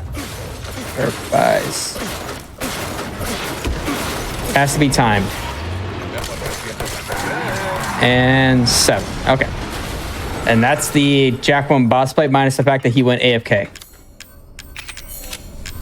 So something fun about the boss fight here, I guess for the lore heads, that's Ethan's car. Yeah, it's gone now. Yeah, in the beginning of the game, you're driving here in your nice car, calling your friend. Yeah, they took your car and they parked it in this garage, and Jack made sure to total it because he doesn't like you having nice things. Yeah, it's not very nice. That's actually rude. Also, fun fact, this car is also the same car in Resident Evil 3 Remake that Nemesis pulls Jill out of, which he also destroys. So, Ethan's car gets completely owned, not once, but twice. You know, it's considering horrible. the vibes of these games, I do actually kind of wonder if that's like an Evil Dead reference. It is. Because this game is actually heavily inspired by a couple genres of horror. Evil Dead is referenced multiple times, especially in the Jack 2 boss fight. And that one is way more on the nose, which we will get to shortly. I just did a little tech there where I crouch after touching a ledge. If you do that at the absolute perfect moment, you'll actually snap to the bottom and get what's called a fast fall. Saves a bit of time. I'm going to go make a save. While you're doing that, just to kind of explain what I'm talking about as well, because I know we're about to get to serious stuff. In the Evil Dead movies, really anything I think Sam Raimi does, there's a neat reference where he always puts his car in all the movies. It's like the same car in every movie, and you can always find it. I learned that just watching more than like, hey, there's that car again. So I think it's like, it looks like the car. Yeah, honestly, that makes perfect sense. And speaking of serious stuff, so we're about to do the hardest trick in the entire game. One of the hardest tricks in any Resident Evil game at all, which is the out of bounds. This is a very complicated section that's going to require a lot of AI manipulation. So I'm going to try my best to explain it. So we got the items we needed. We're going to tap Jack in the leg there. We need him to slow down. I'm going to open up this door, grab this item, I'm going to close this door so that Jack slows down even more. We have to get a handful of items before we can actually do this out of bounds sequence. So we're going to go pop this door open, make ammo, grab the shotgun ammo, grab the broken shotgun, grab this. Jack is out there wandering around. We're hoping we're faster than him. And I'm going to grab this dog head. All right, so far so good. We have to get a bunch of key items while Jack is wandering around the house, but we have to make sure his AI is in a place where we need it to be so he does not interfere with us, but we are going to need him later. Yeah, we hear him talking over there. I'm going to menu a little bit here. Grab the dog head. And now we're going to force Jack to break through the... Jesus Christmas. What are you doing here, man? It's his house. So we're going to reset Jack, actually, is what I'm going to do. Okay. That scared me. So we're going to pop Jack in the leg here. I wonder why he fell down like that. Oh, it's because I reset him.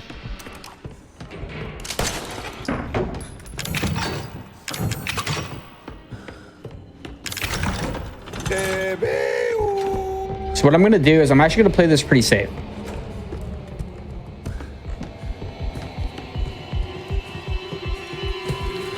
Yeah, so normally I would shoot him on the stairs here, but what I want to do actually is get him over here.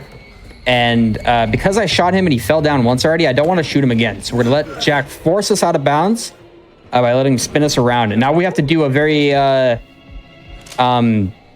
precise set of movement here where I'm going to hug the house and I'm going to line myself up, and hopefully I do this right, with the corner of this box here. And then what I'm going to do is pause, switch to 60 so we don't clip back inbounds, line myself up, hit the top of this, go back to variable, do this clock puzzle because we have to do this later no matter what. And now we're going to do some height manipulation where I set myself down here. Now we're going on an out of bounds adventure, which is it's very complicated. There's a lot of height manipulation I got to do here. We're going to step here to load this room. We're going to walk in here. We're going to make a safety save is what we're going to do first. There's going to be a lot happening here, so my apologies if I don't explain everything correctly, or rather aptly. So put a couple items away, grab another separating agent there. And now I have to line myself up with this. And I have to do this line up perfectly. Should be about here, hopefully. We are hoping I'm here correctly. If not, we will have to reset it and do it again. So what we're going to do is we're going to run while out of bounds here. If I'm too low, we just load that save I just made. So I'm going to basically be running through the old house now. What we're doing is we're actually navigating the old house to get to the backpack and the crow key early. If I can't get the backpack because my height is too low, which could be the case here because I'm going to grab that heal. If I'm too low, we'll load the save and have to do this again, which is unfortunate, but it's a very tricky thing we have to do. So fingers crossed I can grab this backpack. It felt like I was a little low. Yeah. It is a very tricky skip that requires some very precise movement. Unfortunately, that happens sometimes. So let's try this one more time. This time for sure.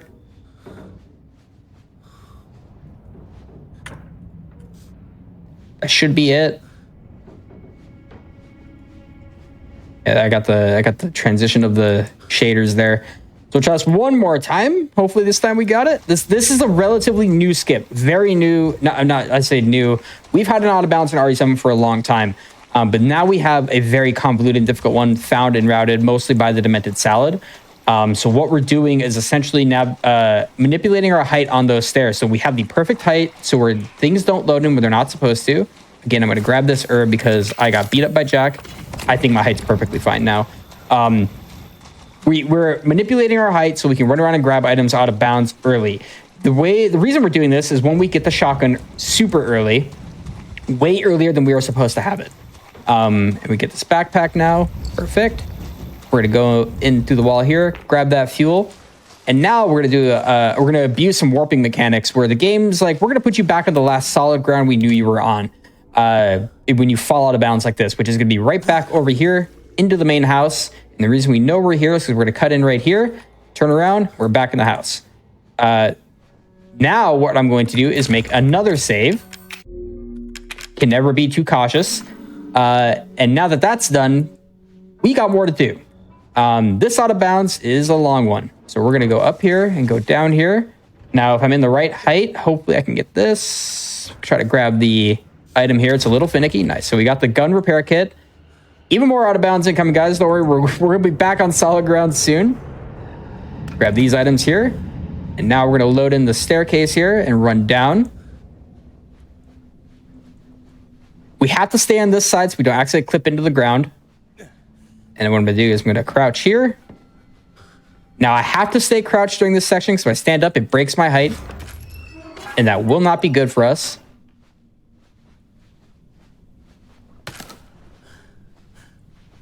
And we're going to go in to do this puzzle here. Now we're basically near the Jack 2 boss fight. A lot earlier than we should be, in hypothetically speaking. So I'm going to run over here. And we're going to open this up. And while this opens, I'm going to go ahead and do a bit of menuing. And then we'll grab this key. And now I should be able to stand back up.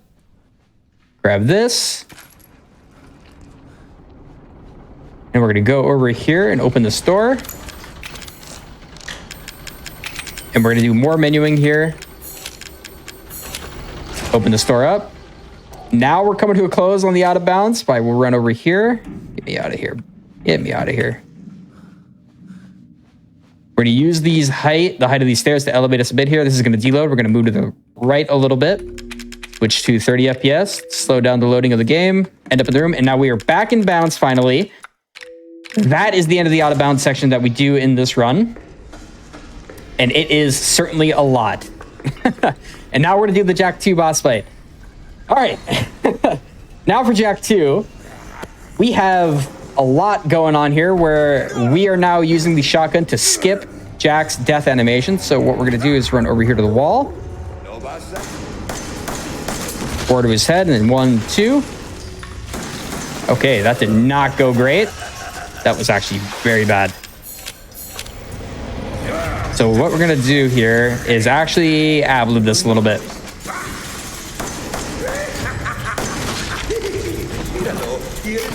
Yeah, come on.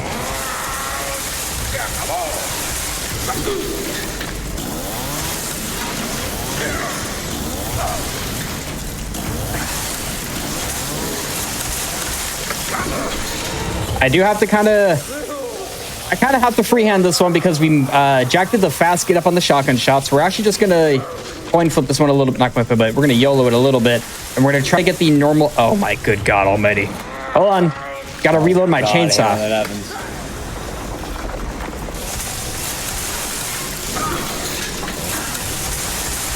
Yeah, this fight has some horrible stuff. I don't know why it does it, but if you don't do the exact right amount of damage while he's down and you have to reload, he like gains a little bit back health, and it sucks. Yeah, it's a super annoying fight when it happens like this, but it's all right. I think I had a time when I was like learning this category where I accidentally didn't meet the damage threshold, and I think I had to like repeat the final phase like 3 times. Yeah, it could be horrible. Also, shout outs to 0D because you don't have to worry about Jack's legs getting up to walk around. You can go to the door immediately. Yeah, that's one of the biggest time saves of 0D is that Jack doesn't walk around. So, a couple things that are unfortunate, but not the end of the world because we have safety marathon strats anyway, so I kind of accounted for this. That fight going south means that it kind of messed with our ammo situation. Normally what we would want there is we would actually want the boxes there to drop 5 shotgun shells. We obviously didn't get that because we had to actually use our heal.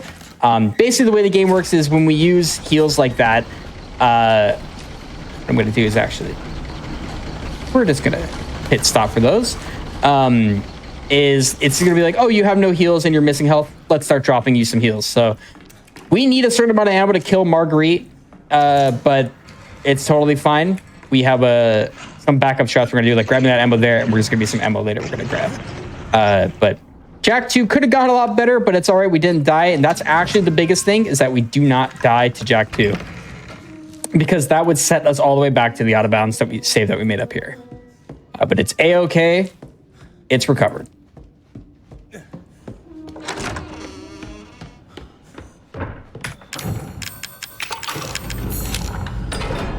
Just double check my menuing here. All right, but that's the end of the main house now. So we're not going to go back in there until we go through old house, but we skipped a lot earlier by excuse me, phone. You have to go in and out of that to make it ring. We skipped a lot later that we're gonna have to do. So when we go to the old house now here in a minute, we're gonna actually not have to do nearly any of it. We're simply actually just gonna go in there and go straight to the Marge 1 boss fight, essentially. I also want to mention, because this we mentioned earlier, but the trick was essentially found by the domestic Salad, which, if you're a horror speedrun fan, if you ever hear that name, just know you're probably about to witness one of the hardest tricks ever done. Yeah, yep, absolutely. And also a timer, because he makes our timers. He has found a lot of tricks in many different games, and it's almost always, hey, I found this thing, and then it just, oh no. Because you're going to save time, but it's going to be hard.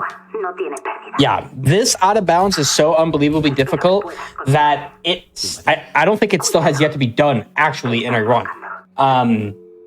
It is something I've showed off in this marathon a few times, for GDQ a couple times, but it has not yet really been done, actually, which is so messed up. That's how hard it is. But Salad is a fantastic resource, and honestly a great person. He does a lot for us in the horror community.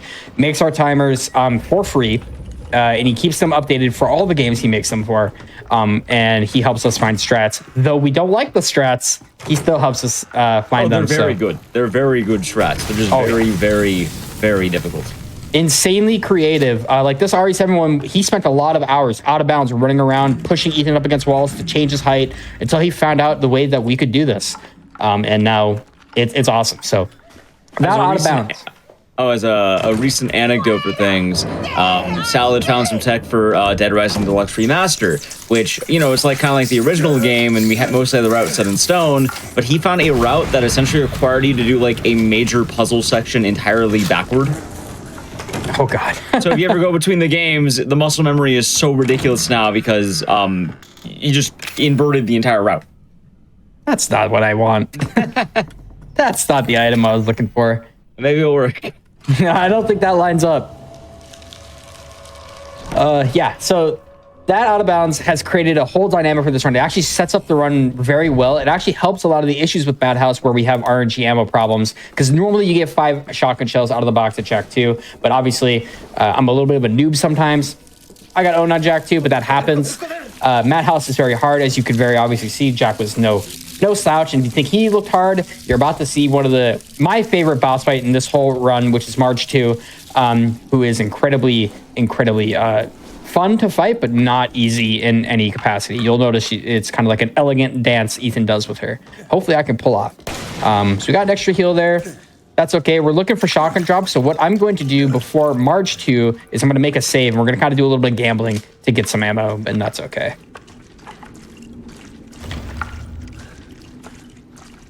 All right, so what's going to happen here, though, is before we get to Marge 2, is we have to kill Marge 1. And Marge 1 is a bit of a pushover. So we can actually go straight to her now if you're using this crank. Normally, we'd have to go get the crow key, come all the way back, interact with the door, and then we can fight Marge 1. But actually, what we're going to do is just fight Marge 1 immediately.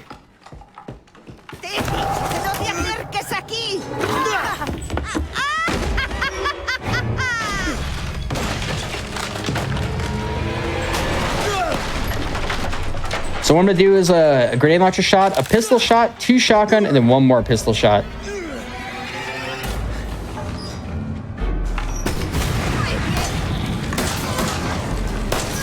And that's that fight. I do it in that order because after a certain amount of damage, Marge, as you can kind of see, falls backwards. If I do the shotgun shot right away, she'll fall back really early. Okay.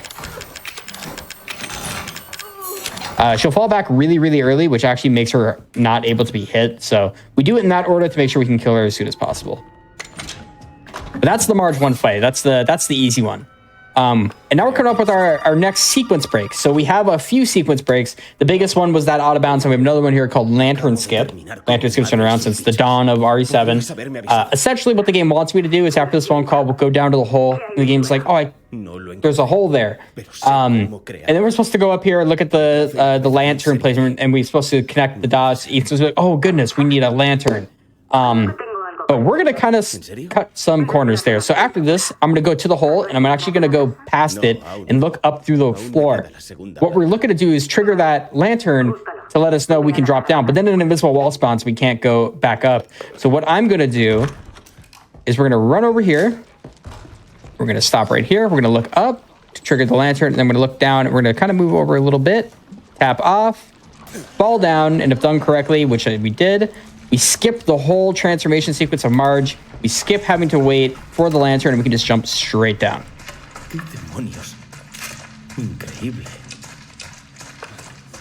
Okay, now we're going to hopefully not spend too much time here, but we need shotgun ammo to proceed. So we're going to make a save and break some boxes. And what we're hoping to do is get at least a 5 drop of shotgun ammo, and if we get that, then we can do the fight. But what we're going to do is make a save first. I was going to make a save regardless because the fight is very hard. So we're going to kind of run over here back into the good old trailer.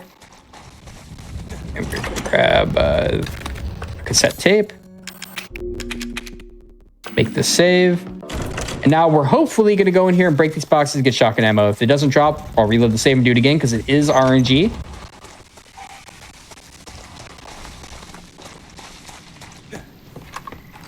Rage chat, we really want to see shotgun ammo here. Perfect, we got shotgun ammo. And what I'm also going to do is grab that gunpowder just for good measure. And we're going to use that now. Just to give me some more enhanced to deal with so we don't have any problems later. All right, so this fight's going to be kind of complex. I'll try to explain what's going on. So Marge is going to spawn here.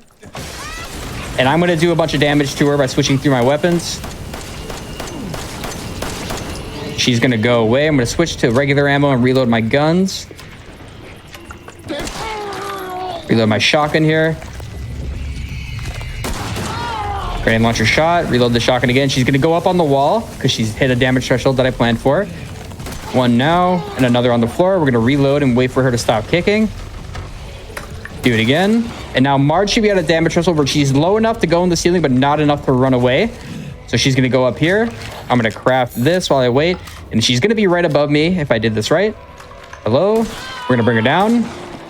Shoot her again. Reload this gun. Reload the shotgun. I have enough time to do this. Shoot her again. I'm going to stand near her so she swings at me. I'm going to run away. Put one pistol shot in her head. She's going to go up on the wall here again. I'm going to let her kick around once more. Now we have to try to kill her as soon as we can. Just like that. Good fight, my God. That fight is it's so engaged the whole time. There's like... It's always, what's the word? To give the perspective of someone who, Captain Ezekiel makes it look very easy here. There are so many ways to mess up that fight. If you mess up any of the damage thresholds, if you do too much damage, she'll leave early. You don't do enough damage, well, that's bad too. Like, everything he did was just to get her in every precise spot when he needed her there. Yeah. Essentially, if you push Marge below 50% health, she will run away, and she runs far. And she's very hard to find, and once you find her, she actually creates a sack of eggs that will spawn bugs. The fight just goes completely off the rails and is incredibly hard to manage after that. Thankfully, we were able to do it. We got through her easy peasy. And now... we moved back on out of the old house, and now, thanks to the out of bounds that we did earlier, the old house is done. It is the fastest section of the game now. It is very nice because this area kind of sucks. Like, it's not super fun to hang out in. What I'm going to do is make a quick pit stop. We're just checking to see if there's any shotgun ammo lying about. Just to refill us back up because we are a bit low. It's not going to be the end of the world, though. We are routed to basically be fine regardless.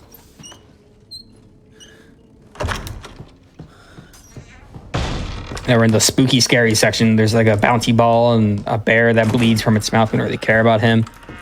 Got to get this lockpick that's in the ceiling for some reason.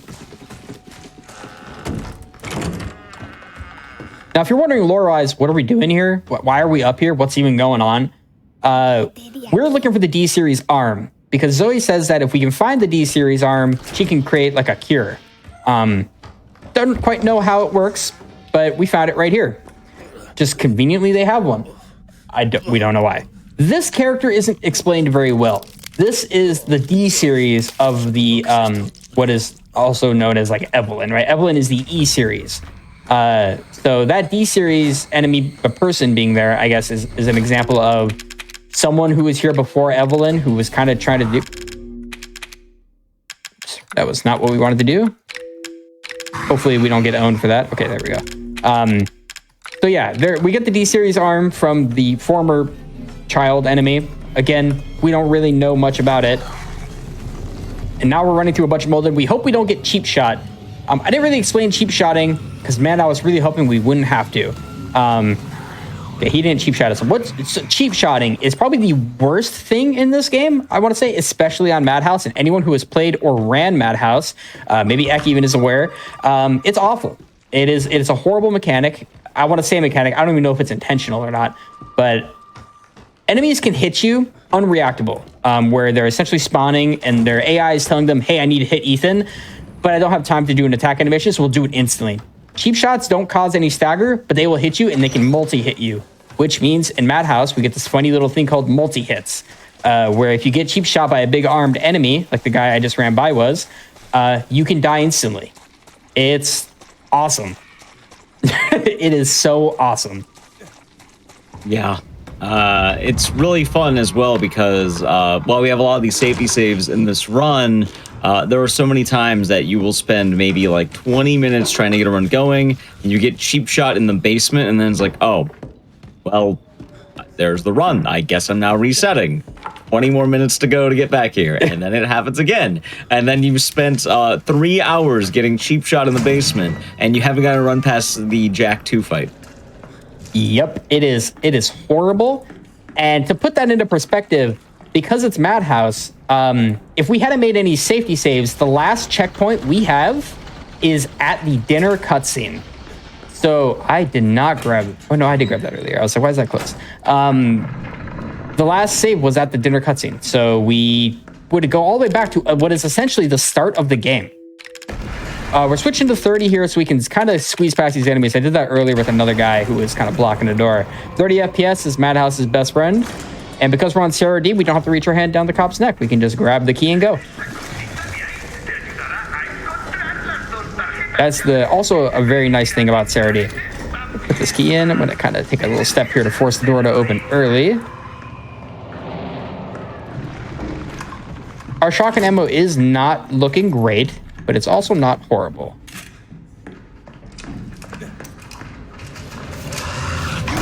Okay, buddy. Let's just spend a couple bullets to get rid of him. I wanted to preserve my shotgun ammo so I don't have to waste it there. So we do have more boss fights coming up that I'm going to need it for. So I made extra enhanced handgun ammo for that reason. We're going to shoot this guy once just to stagger him so he doesn't beat us up. Then we're going to shoot this guy. Sorry, buddy.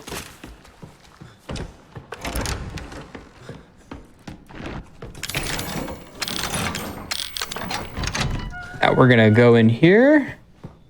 I have to mess with my inventory again. So basically what we're doing now is we're kind of doing the cleanup section of the game where we go through the main house again with the key items that we were supposed to get earlier. Or not really supposed to get, but we were alluded to earlier, and now we can go through and grab like this blue key card and red key card. Now that we have these, we can go put them into the door outside. You saw earlier when I did the out of bounds, we went and did the clock puzzle. The reason why we have to do that clock puzzle, if we didn't do it then, we would have to do it right now, because if you put the key cards in and you do not do the clock puzzle, the game is like, hey, wait a minute. Something's not right here. Something's a little fishy. Somebody's been cheating. And it does not let us proceed. The game is like, you didn't do the clock puzzle. So basically, we end up having to go do it anyways. The game will soft lock. The TV won't work. Can't watch the TV. We're going to do a knife only. Hello? I don't know what that homie's doing. I don't know what anyone's... I do not know what anyone's doing right now. Those guys are supposed to swing at me, but I did a safety knife only strat there where I just kind of... I was going to bait them and avoid using ammo. It loses a couple of seconds, but it's mostly just because I want to preserve my shotgun ammo. But those guys were just chilling. They didn't want any problems. I didn't want any problems. And now we get to sit at the TV cutscene. This version of the game is called Cero-D, C-E-R-O-D. It's the censored version of the game from Japan. And now we get to watch Lucas kind of go a little crazy. Lore-wise, right? So the whole Baker family, right? They're all controlled by Evelyn. Evelyn is a little girl they found washed up on the bayou. It's also where they found Mia. Evelyn is a bioweapon, if you don't know this about the game. Spoiler, Resident Evil games. Bioterrorism. That's the TLDR. Evelyn is essentially a bioweapon who can create, molded, and control people. And she was created by the Connections. The whole purpose of Evelyn was to be transported and sold. But the ship she was on crashed. So we're going to learn more about that one later. But essentially, she controlled the whole Baker family. But without treatments to keep Evelyn young, she rapidly aged and deteriorated, which means her control of the Baker family kind of got weak. Lucas here, at this point of the game, has the mold power in him, but he is not controlled. Lucas was actually given a cure or a serum, whatever you want to say, by the Connections to monitor Evelyn. His job was essentially to send the information back. Jack Baker and Marguerite Baker were all under control. Zoe Baker is infected but not under control, and Ethan is in that same boat. Mia also kind of in that same boat. That's why Evelyn's power is fading, because she can't really control anyone anymore. But yeah, Lucas here is the only Baker family member, the only one who is actually crazy. He's the only one who is actually evil, just naturally. Has nothing to do with the mold, has nothing to do with anything else. He's actually just crazy. I mean, I kind of get it. He's wearing an LCS hoodie. Yeah, he's a league player. Like, same. Yeah, it's like, yeah, you know, if you've ever been on the Rift and you see Lucas, you're like, I get it. Makes perfect sense. But that cutscene, unskippable, as most are. But now we're actually through into the barn. This is the next area of the game where we get introduced to Lucas and all of his shenanigans. Which means we have to navigate a lot of bombs here.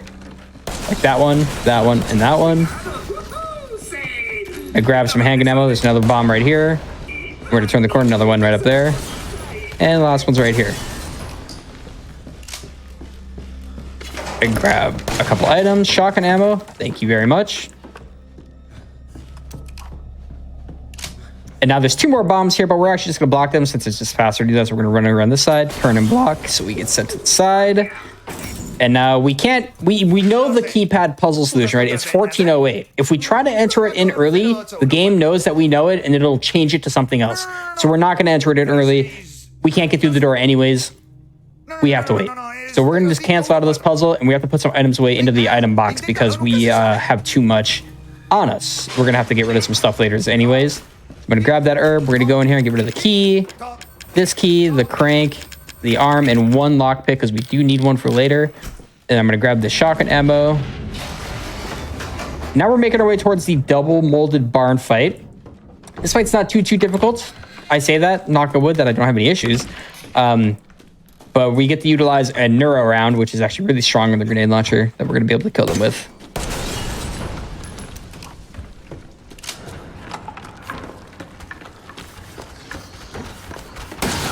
Uh-oh, he didn't die.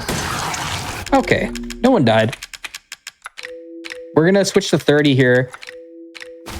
Grab that. Let me just, fellas, let's just get out of the way here. Let's just scooch a little bit. Those guys love to body block if you don't kill them. They're right behind me. We're not going to turn around. If you can't see them, they can't see you. That's how it works. We're going to open that up and we're going to make a save. Grab the items that we need. The item we grabbed out of that corner down there was the neuro round. We need this to kill the double fat molded really fast. So on easy and normal, there's only one fat molded boss that spawns here. But on Madhouse, there are two. So what we're going to do is do a rotation of weapon swapping. You'll notice I do that in every boss fight. We swap around weapons a lot. It's very important to swap weapons as fast as you possibly can to make sure you're getting as much damage out as you can, and also that you're managing your ammo correctly. So they're going to take a minute to come down. I'm gonna go grab this psycho stem over here. What I'm looking to do is 1 neuro and 4 shotgun shells and some enhanced ammo. So 1, 2. 1, 2. Just like that. Gotta wait for them to die so I don't get hit by the explosion. And that's the double molded fight.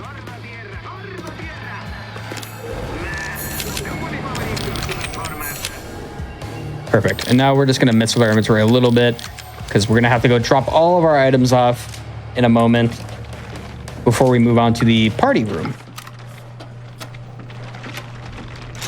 You kind of squish all these and move them around. It's kind of funny.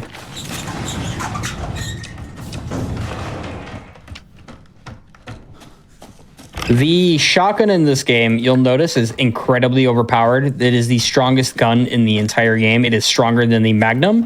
But then again, in Resident Evil 7, the Magnum is one of the worst guns I've ever seen in my life.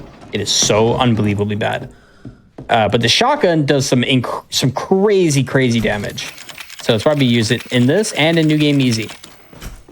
So we have to put all of our weapons and stuff away because Lucas won't let us in if we don't. And now we get to go into the party room, where we have basically a Saw-esque escape room. You're supposed to do a puzzle earlier, not a puzzle, but you're supposed to do a tape that basically explains what the solution is here, but we already know all the answer. All the answers to this. So we're just gonna roll right on through it, but there's certain steps we still have to do, like burn this, burn that, grab the thing, turn the thing off, and go do the thing. You know what I'm talking about? Just do all the things. This is where the Spanish time save comes into place, by the way, because this dialogue is a lot faster and we get to interact with this a lot faster.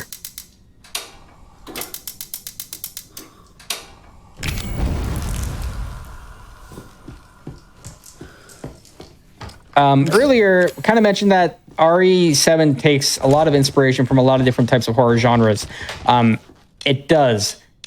And this puzzle solution is always the same. It's always 5 down to spell out the word loser, which is crazy that they got my high school nickname in the game. I'm really, really honored they put me in here. But essentially, the puzzles are going to be the same. 5 down, 5 up. Doesn't matter which direction you go. And like I was saying, this game drew a lot of inspiration from different horror genres. So Lucas's section and his whole deal is a lot of psychological horror, a lot of puzzles and Saw type things. Very, very, very reminiscent of that. Marguerite is derived from a lot of body horror, a lot of like a dysmorphic, obviously she's a big spider, grotesque monster. They really pulled a lot from monster horror for that. Jack has a lot of stuff coming from slasher horror. Think Evil Dead, Texas Chainsaw Massacre. There was a reference to Evil Dead during the fight where Jack said groovy when he grabbed the chainsaw. So they kind of take a lot of inspiration from a lot of the horror genres and movies and put them into RE7, which I think worked beautifully for the game. And we're gonna kind of let this bomb explode. We're gonna kind of chill because this is the only way through this wall. Apparently, is to put a bomb of TNT through it. Which, by the way, we're definitely so close to where we would definitely get hit. But Ethan is built very differently. Oh yeah, he's made a mold. Yeah, that's true. We're gonna grab, this is the D series head that we need, which is the last part of the serum we need. We're gonna go into the box, get all of our stuff back. And now we're gonna make our way to the Jack 3 boss fight, which if you like the Marguerite 2 boss fight, the March 2 with all the dancing and weapon swapping and stuff, hopefully I'll also be able to impress you with the Jack 3 boss fight because it is very, very similar. A lot of maneuvering, a lot of weapon swapping, and a lot of quick shooting. So hopefully I don't mess it up. But the night is young. You know, we redeemed our Jack 2 with Marge 2, so we're looking good there. So we're one-on-one for bosses and getting owned. So we'll see how this one goes. But what's going to happen first is I have to put this crank in, and it's going to spawn a bunch of molded. Just a bunch of jerks. We don't like them. And I don't have very much shotgun ammo to work with here. I'm kind of hurting on shotgun ammo, so we're hoping we get a break here.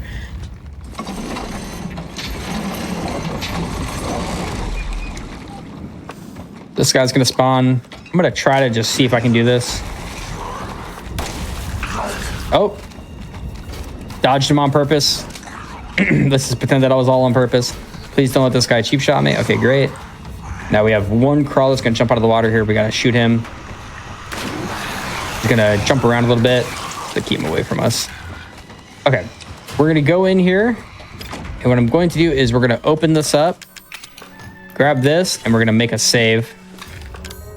First, before I break these boxes, just in case the RNG is not in our favor, but it's fine there. Grab some more items. What we're gonna do first is this. All right, and we have all the stuff that we need for this next boss fight. So RNG was pretty good, pretty kind to us there. We're gonna talk to Zoe and be like, hey man, here's your thing that you wanted, your head and your arm. Because she's just, for some reason, has the capability right here and right now to just make a serum, I guess? We kind of have to wait for her to do that. So while she does that, I'm going to shoot the boxes in the arena and kind of get set up for the fight. Got to give you the lowdown on the Jack 3 fight. It is a lot of kill the eyes. Big glowing eyes gotta die. So I'm gonna be starting off by using the grenade launcher and shotgun. So I'll try my best to explain what I do here while it goes on. Sorry, kind of shook my desk there. So hopefully no issues. This is another very complicated boss fight that requires a lot of very fast movement and shooting. And if I miss, it's not the end of the world. I just have to make sure I don't get killed.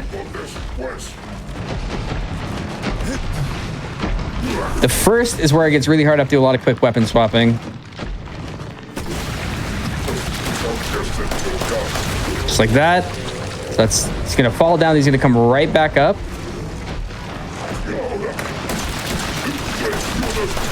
Reload this. Now I'm on a timer to get over here and grab what I need to grab here. Perfect puke. Go down here, switch to this. He's gonna climb up and I have to bait him back down. Time this shot. Okay, he's gonna fall down. Good, the eye died. Kill this Undertale eye we otherwise would not be able to hit. And now I'm gonna kind of bait Jack to this side, shoot him once with the flame, switch to the neuro. That lets us slow Jack down a bit so he can't go back up. Now, if I do this cycle correctly, I'll get the one cycle on Jack, which means he will not climb back up.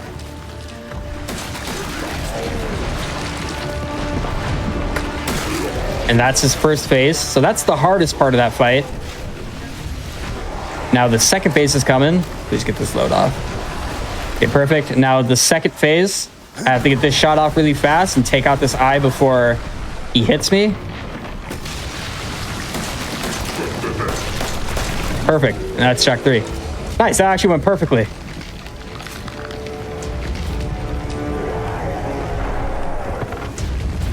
Very dramatic death by Jack Baker. Ya, no me queda nada más que ver. I was always like, hey, let's go. Ethan has 2 neurotoxins he gets to use, and he decides to use one of them on Jack. Zoe tells us to do this, by the way. Zoe's like, hey, inject him with the thing. And we're like, okay, I got you. We'll inject him with the thing. Good call, because it works.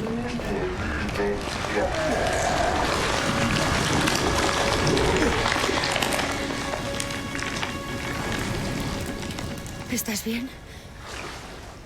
Sí. Vamos, Mia nos espera. And then I was always like, all right, let's go. Jack's dead. Let's pull out. Get out of this joint. But Ethan's like, wait, I only got one thing left. And now we're tasked with a very difficult decision. Who do we cure? Zoe's all upset because like, oh my God, you only have one left. And we do have only one left. So we get the choice to save Mia or Zoe. And it's faster to save Mia by 1 minute. But Ek, who would you like me to save? Oh, easily Mia. Every time it's Mia. Every time. Every time we save Mia. So here's the thing. I'm Team Zoe. I'll straight up. Big Zoe fan. But if we save Zoe, what happens is we lose a minute on the run because we have a longer cutscene right here, and we have to kill Mia again later, and we get the non-canon end in the game where both Mia and Zoe die, and Ethan just pieces out. Enviaré ayuda. No te molestes. No habrá But yeah, nadie so a quien ayudar. we don't do that in the speedrun because it's obviously not optimal to sit here for an extra minute.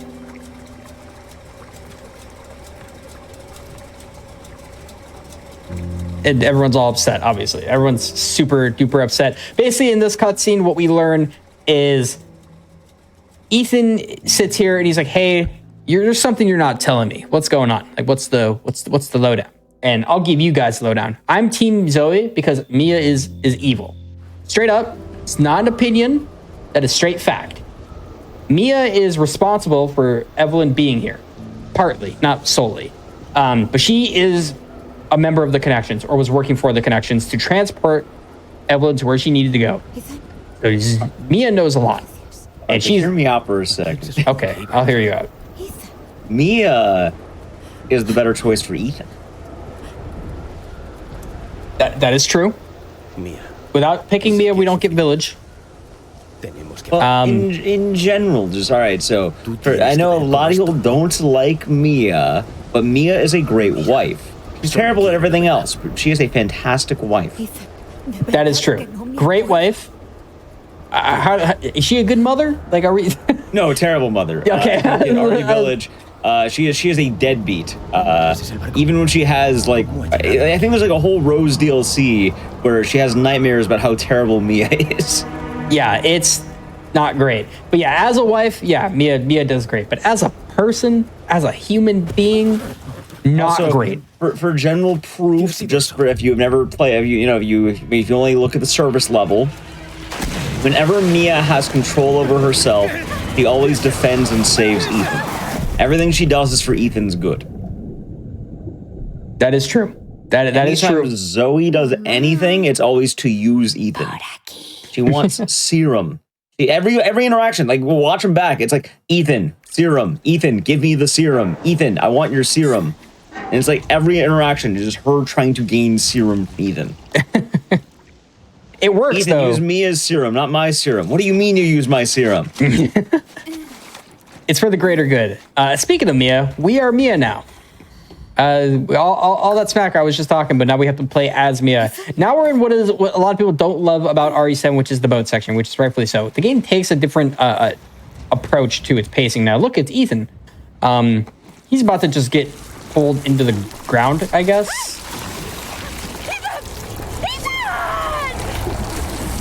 So what we're gonna do as Mia is we have to go save Ethan.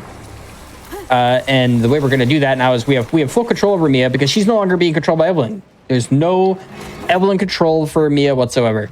So now we get to go through the boat. Now this is the boat, the big old tanker that brought Evelyn and Mia here. But what we're going to have to do is, this is actually probably one of the, also, I say hardest, but every part of this game is the hardest part of this game. Everything from starting it to ending it. It's every part is just pain. This one is a special kind of pain. Anyone who's run Madhouse knows exactly what I'm about to talk about, which is the tape. And playing as Mia in general is bad. Because what Capcom did is they gave you a gun. I use strong quotations when I say that. Pea shooter might be the more appropriate thing to say. And they put an ungodly amount of molded in very tight corridors in this area of the game. What this means is the chances of death are extremely high. Like, absurdly high. Most runs that get here will die here because of all the fun stuff we have to do. There is one hallway that is just hell. It is the worst hallway. It's like right at the end to, like, you pass, you're good to go, but then it's terrible. Yeah, it's just pain and suffering. But wait for these guys, reused asset A and reused asset B to finish talking so that we can get down into this hole. Also, oh god, speaking of the Mia stuff and how she's kind of a terrible person. Yeah, dude, Mia is a vile, like, human being. I'll say it right now. Great wife, terrible human being, though. Like, my god. Her plan, what she uses for Evelyn is, I'm pretty sure what she's trying to do is she's making a bioweapon that is supposed to, like, act as a child that is, like, lost and, like, being saved and infiltrates countries to take them over from the inside. Yep, it is horrible. it is truly horrible. And she's selling it to the highest bidder. Yeah, Evelyn is interesting because the way they tied Seven and Village together was actually really nice. Evelyn is something that Miranda, if you're familiar with Resident Evil Village, knows about. Miranda is basically like the mother of the mold And Miranda hates Evelyn. Evelyn was meant to also potentially be a replacement for Miranda's daughter. There was a whole lot of different things they planned to do. But yeah, Evelyn and Mia's involvement. People like to downplay Mia's involvement. I won't let it happen. You know, form whatever opinion you want about Mia Winters. You can love her, you can hate her. Do not downplay the fact that she's definitely a bioterrorist. She has a very bad plan. My argument is she is a bioterrorist, but with the money she makes, she's going to buy you a PS5. She definitely would have bought Ethan a PS5. So absolutely. I mean, the question is, are you willing to look past how horrible she is if you get a PS5 out of it? She's just imagining that situation. The brand new one. She'll get you a copy of FF7 Rebirth. It has the disc in it too. It's the disc edition. She splurged for the disc tray. She got that Pro edition. She got you the case. Hey, thanks, honey. Where'd you get the money for this? Don't worry about it. Don't ask too many questions, dear. Thank you. Okay. No worries. So yeah, now we're at the boat here. We had a molded spawn there, but he's usually pretty chill. We can run past him. He's the only chill molded in this whole section. We're coming up on the infamous boat tape. The tape is just pure pain. It is the only tape you are forced to do in RE7. What we are about to do is essentially a part of the game that tells you how to navigate the boat, where you need to go and how to get there. We already know where to go and how to get there, but we are forced to do this. We're also introduced to another very long-lived character. This is Alan. Alan yaps and he never stops yapping. So we have a skip that allows us to skip the first call with him. There's a skip for the second one that requires blowing ourselves up with a bomb, which we will not be doing because on Madhouse, that is a very easy way to die. So we will not be doing that. But we're going to do the Alan 1 skip. And then we have to go through the hallway of misery and sadness and pain. ¿A ti no te atacó? Es parte del protocolo implantado. No me puedo creer que esté pasando. Basically, this whole conversation is just Alan being like, I messed up. And he's like, yep, you messed up. Sorry, bud. See you later. Se arregla esto. Vale. All right, so we have this gun. Again, gun, quotations. This thing sucks. It is just awful. But we have to use it. We have no other weapon to use. And we're going to go in here. The way this skip works is we're going to max distance this interaction and open up the door. And we're going to run out of the room before the call triggers. And it skips that whole call. Normally that's a 15-second phone call we have to sit through. And it's just horrible. We can't move, can't open the door. But if we do that, like I just did it, we skip it entirely. Don't cheap shot me. We have not been cheap shot yet, which, if my math serves, we're about to get cheap shot. It's on a kind of a timer. It's going to happen eventually. And I think it's going to happen here in this elevator, which is the worst place for it to happen. Like, I'm prepared mentally for this right now. This guy might just turn around and smack me upside the head. It's so terrible. He didn't do it. Which means that's both a good thing and not a good thing. That means that someone down here is going to do it. It is guaranteed to happen. Eventually, right? I swear. So we're gonna run past this guy. If he cheap shots us, it's fine. There it is. Yeah, there's the cheap shot. It's fine, which means hopefully this guy won't, now that the cycle has passed. Usually you only get like one every so often. You don't typically get a lot back to back to back. We're gonna go ahead and go to 30 here so we can get the guy upstairs to leave us alone. The mold just like spawned in my face there for a second. I don't know what that was all about. Hey, buddy. Going to 30 FPS there kind of forces this guy's AI to break a little bit. All right, now we're in the clear for a little bit, but we're actually not even past the hard part of this. That was the easy part. The part coming up next is, yeah. You're going to see it in a moment. It's like everything seems calm right now, but in a moment, it's going to get real bad. Oh, I held to the bar right too long. We have to run over here, run behind this, and trigger the Evelyn dialogue, and then we're going to run back around. And now we're gonna run back through that hallway, back to the elevator. And there's gonna be a lot of molded that spawn. Quite a bit. There's gonna be 2 in front of us as soon as we get down, and 2 or 3 in the hallway. And we have to get to the elevator, which is on a timer. And we have this horrible weapon and 2 bombs to work with. I have to play very well here to not die. You'll see how bad this gun is in a moment. So please pray for me.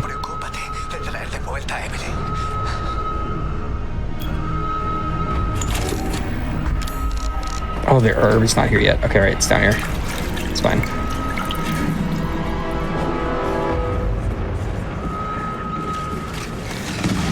Blow those fellows up.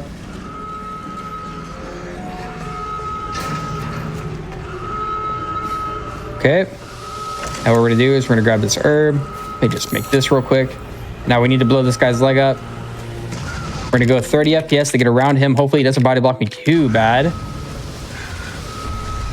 Now we have this fella. Please don't do it. He did it. I hate that guy. All right, now this is where it gets a little scary because now this big arm guy is gonna pull up and I have to not die to him. Okay, there goes his leg.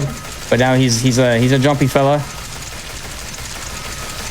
This gun is just the worst gun in the. It's so bad. Please don't hit me. All right, buddy. Not even worried. Easy. We're out of there. Se ha activado el cierre de seguridad de emergencia.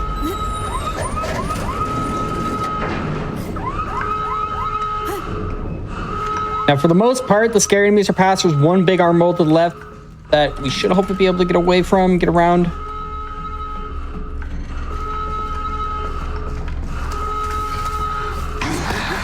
Oh, had to turn and block him. I got a little spooked there for a second, but we reacted fast enough.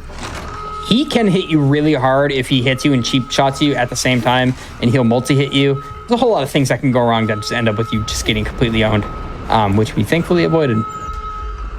And we actually got through the tape very cleanly. We didn't die, didn't get too beat up. That's awesome.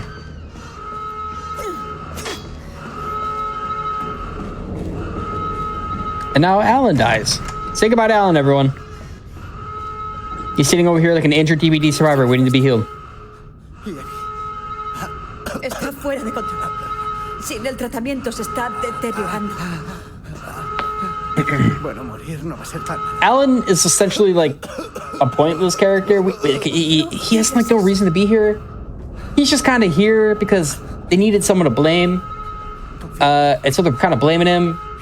But he's super just not impactful. He's just so annoying. He talks a lot and he dies. That's all he does. And then he calls Evelyn a bad name, which results in him being killed by Evelyn. That's going to be actually a reoccurring theme. Don't call Evelyn bad names and you won't die. You know, it's kind of funny too because we're joking a little bit, but like joking, quote unquote. Oh, Mia is a terrible mother, but like honestly, RE7 only happens because what Connections hired the 2 worst people to be like fake parents to this child. Yeah, it actually doesn't make very much sense because anyone else. There's no background checks done at all. Let's see what they do. They insult the child. Instead of taking her on like a regular boat, they're on like some like business like oil tanker thing. They're not on a cruise ship. They're on like some random like work boat. Yeah, it's stupid. And then they lose her. How do you do that? You have literally one job. Like, it's funny because while Mia's a terrible mother, Alan is somehow a worse parent than Mia is, which is wild. Yeah, Alan is. He's not any other 2 people in the world, and Evelyn doesn't snap. RE7 doesn't happen, and then, you know, it's all good. The only skippable cutscene in the game is that one right there, because it is the only one rendered out of the engine. And we think it's that way because of VR. That cutscene is actually incredibly disorienting in VR. Because RE7 was originally made for VR. Nunca fuimos una familia. Nunca seremos una familia. Entonces ya no te necesito. Jump scares. Oh, we're out of here. Now that we did the tape, the game's like, now you know where to go, but we already knew where to go. We already knew what to do. Why'd you make us wait? We have to get some parts to fix the elevator. So we're basically going to go up and around and jump back down and loop all around the boat. And we're going to get a fuse. We're going to get a cable, a power cable, and we're going to turn the elevator back on. Yeah, RE7 in VR is actually really good. I don't really like many titles on the PSVR. RE7 on the PSVR is phenomenal. I did a playthrough of it and a speedrun of it. Very, very fun. It is done incredibly, incredibly well, and you can definitely tell the game was certainly made for VR.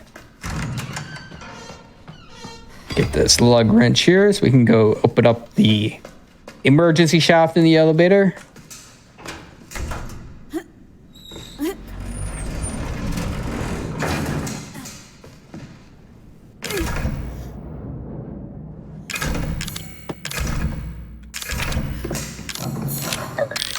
I'm basically also keeping a heal on me in the event that I get owned here, because there is a lot of molded here on this part of the ship as well. There's actually one of the fat molded here. We're going to switch to 60 FPS because it kind of breaks his AI a little bit. So he's going to try to spit at me, but he can't hit me.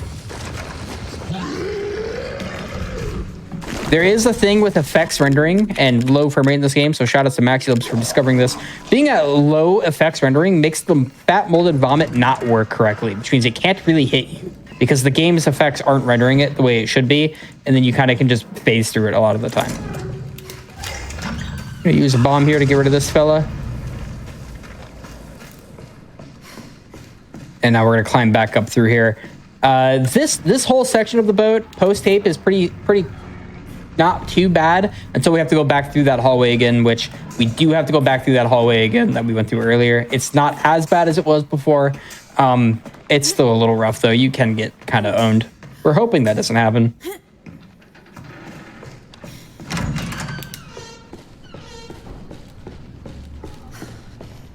This fella right here, we're gonna just use the animation of this to kind of ignore him. Thankfully, we can do that, because otherwise he's actually a real pain to deal with. I like every enemy in this game, to be fair. Yeah, actually very true. If we had to actually deal with a lot of the enemies here, if we didn't have like frame rate swapping or some animation stuff, it'd be so nightmarish. We're kind of mess with our inventory a little bit here. We're gonna have to wait for this thing to open up, and there's gonna be a molded right behind me. Boo, jump scare. We're gonna run past. Please don't cheap shot me. And we hope this fella here doesn't super slam us in the hallway. He's behind me, but surely he doesn't catch up. He was close. Oh, hey, buddy. So thankfully to get hit there, not getting touched there is pretty nice. It's pretty awesome to not take too much damage in that area. Jump down this hole, and now we can fix the elevator. And then we have to wait to hit this S2 button so we can go all the way down back to the basement floor of the boat that we were on earlier. Now this part, again, it's a little scary because there's a lot of enemies, but it's not too bad. It's not nearly as bad as tape. Te espera. Thanks, Evie. There's going to be a mold that spawns right here. He can maybe cheap shot us. Okay, he double hit us with the cheap shot. Super cool. Very awesome. I'm going to have to burn a heal because if another enemy does it, we will actually just die.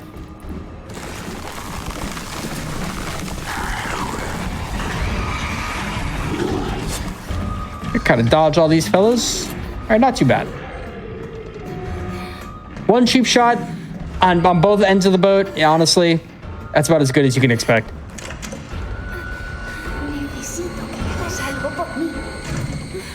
And look, we found Ethan. We're going to do a checkpoint retry here that basically throws us right into the cutscene as opposed to having to wait.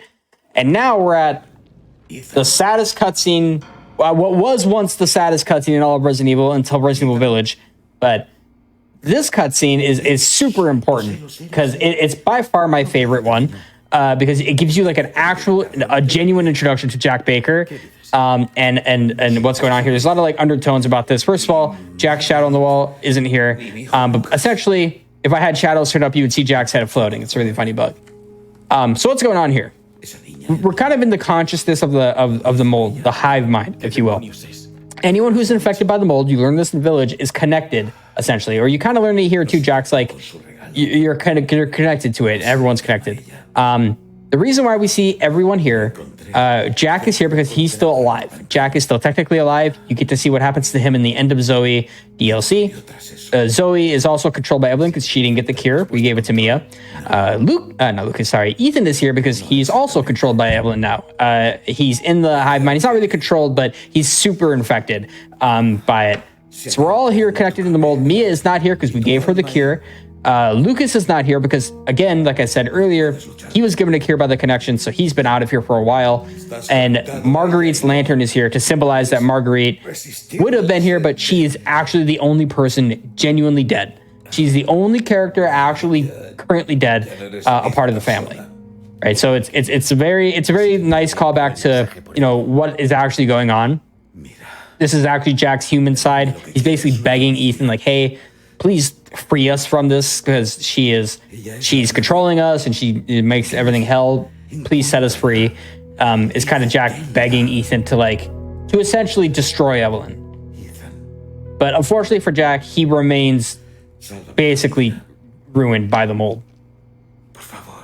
My favorite implication of this lore is when you have let's say human Jack pleading with you to help his family. The ranking of his family is he's Marguerite is, nothing's wrong with me, Marguerite, Lucas, hell, even Zoe's okay. Why does he rank Zoe so low? Yeah, I don't know. It's actually very strange. The way he makes it sound it sounds like she's the worst one of the family. Meanwhile, Lucas is locking people in his attic and killing them. Yeah, I don't understand that. I've also wondered that too. Why? What did Zoe do? What do you mean, even Zoe? What did she what did she do wrong? Yeah, I'm not sure. And yeah, to answer why Ethan isn't controlled, technically none of them are really being controlled anymore because Evelyn doesn't have her powers as strong as it once were.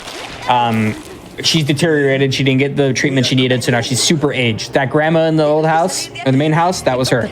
That's kind of a projection of Evie. That's not actually what she looks like right now. But in order for Evelyn to really control someone, she has to completely put all of her effort into controlling someone, which is what she's about to do to Mia. No voy a poder resistir mucho más. No. Ahora ve. And now we're back as Ethan. No. Mia! No! All right, so now we're coming up on the salt mines of the game, which is the real last area of the game for the most part, before we go back into guest house. But the salt mines are basically a long gauntlet of molded that we have to get through, and it's actually kind of a big pain on that house because there's a lot of them we have to deal with. Cheap shotting is still very much a big threat, and then we have to deal with the double fat molded at the end, which also has 3 bombs on the ladder, which is a Madhouse exclusive feature, if you will, I guess. That we have to deal with, so hopefully it's not too big of a deal. But that's actually not even the scariest part. The scariest part is this elevator. This elevator has the Armada standing in front of it. There's 5 molded outside, and if we want to go fast, we don't really have time to kill them all, nor do we really want to waste all of our ammo doing that because we need that for later. So we're gonna kill 2 of them, and we're gonna pray we do not get beat up. If a molded steps onto the elevator, it will not let us proceed. Which means if one gets on, they all get on, and then it is... You can probably fill in the blanks after that. We kind of get owned. So hopefully that doesn't happen. I'm going to grab a couple items, give me that neuro round. Grab that, and we're going to get all my items back out of this. And whatever Mia had on her, and we're going to make a save. All right. Now we're hopefully... No shenanigans here. Hopefully no one gets on the thing with us. It's a 1-person only elevator.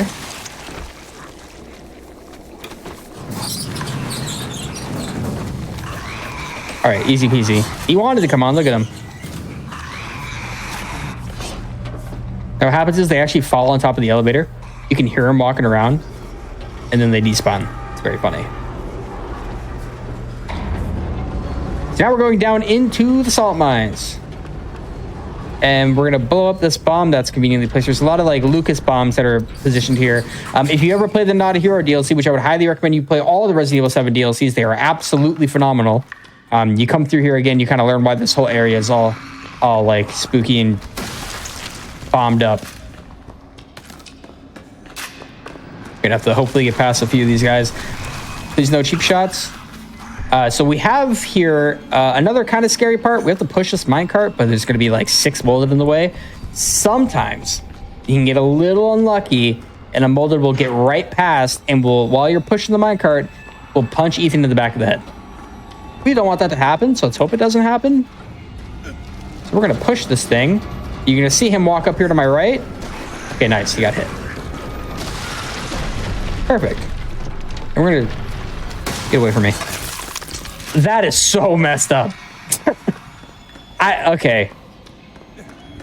My bad. I turned to shoot him so he wouldn't hit me, and then he cheap shot me anyway. So I guess that's on me. Grab this gunpowder. We're gonna grab that steroids too.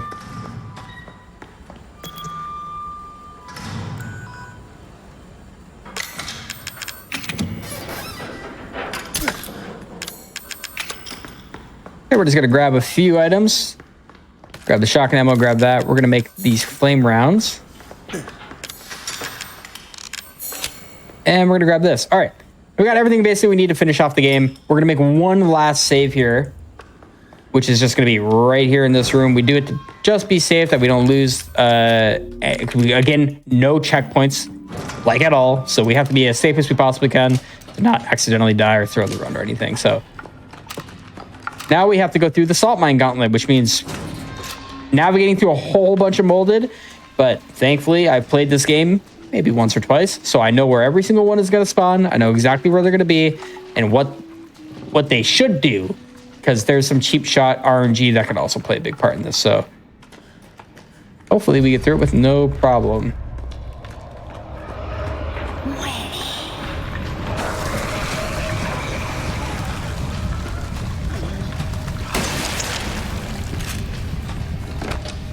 All right, so that's the first guy. There's gonna be another guy with no arm that spawns here. Now there's gonna be a big arm guy here in the hall we have to kill. Perfect. There's gonna be a crawler that spawns here. There's gonna be 3 molded out from 1 that drops from the ceiling and 2 that spawn in the way, and then there's gonna be a fat molded blocking my path. Take care of this guy. This guy drops from the ceiling. We're gonna ignore him. And these 2 spawn. We're gonna kill the big armed one. We're going to shoot his legs so that he falls. The reason I did this is so that we can actually squeeze right past him very easily, so that the crawler that's behind us doesn't kill us. So now we're out of the woods there, but we're not completely out of the woods yet. So what we're going to do is shoot a flame around here to hopefully blow up some of these bombs. I don't know if I hit literally any of them at all. Neuro these guys. Okay, all bombs are down. So if I did this fast enough, we should be able to get up this ladder without these guys turning around and knocking us off.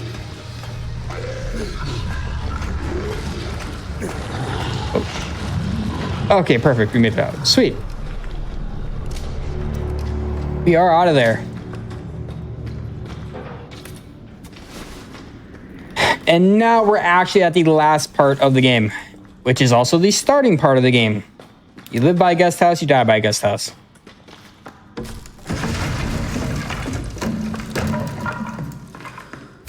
Now we're basically just going to live through a bunch of flashbacks of what Mia was seeing when she was kind of losing it. But we don't really care to see any of it.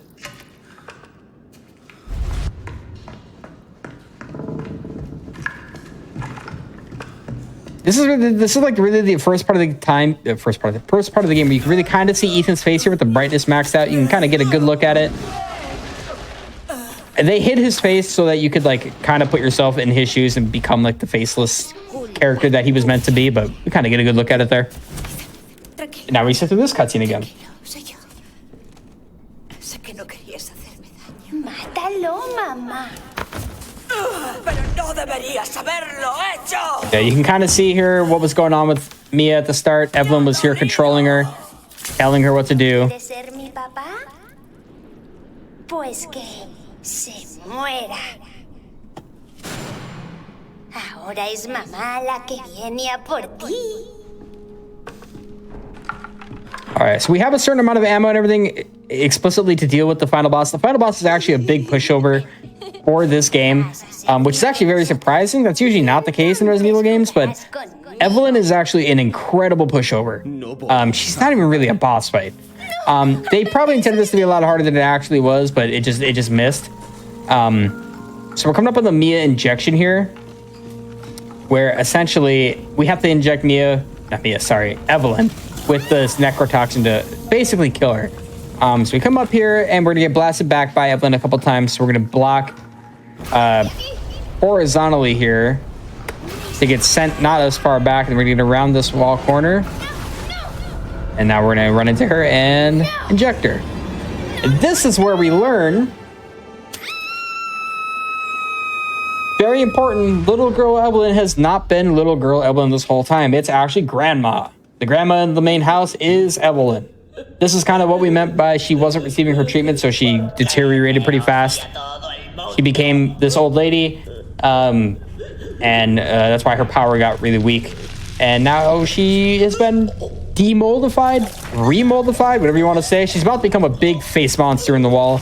Again, I don't know if Capcom intended for this to be as easy as it is, but Evelyn here is a super pushover, where we just have to kill her before she touches us, which is actually very easy. The game gives you everything you need right actually here in the fight. So I'm going to turn around and grab this, even though I don't really need it, and we're going to wait for her to spawn, fire, 2 shotgun, and then we're going to quick shoot this. And we have been doing this quick shooting tech the whole time. I didn't really explain what it is, but if you alternate between aiming and non-aiming fire with the pistols in this game, doesn't apply to the Magnum or the Albert, you'll actually do a quick fire, like a really quick succession shot, which is actually very important for almost every boss fight. And now we're at the very end of the game. So this part is all entirely on rails and scripted. Sort of. Evelyn's going to pick us up here in a minute, but all this damage we're about to take is completely nothing you can do about it. You kind of just sit here and get beat up a little bit, which is totally fine. And then Evelyn's going to pick us up, and we're going to blast off her arm to drop us, and then we're going to be met with the final part of the game, which is killing her with the Albert. She kind of smacks us around a little bit first, though.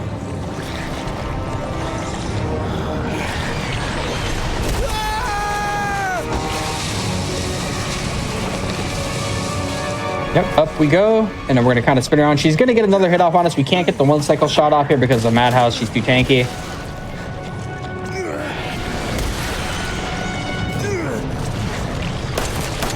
All right, she's gonna drop us. And now we're gonna pick up the Albert, and it takes 4 shots to kill her. 5 if you're a little unlucky.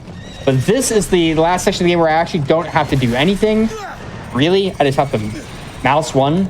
If I move my mouse, really, it actually makes it worse. So what I'm going to do is we're going to pick up my mouse.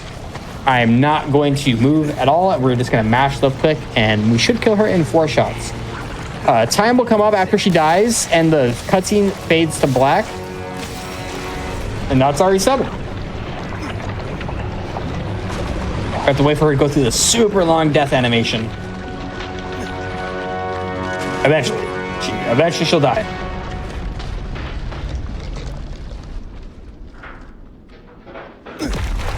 I'm gonna say bye to Evelyn.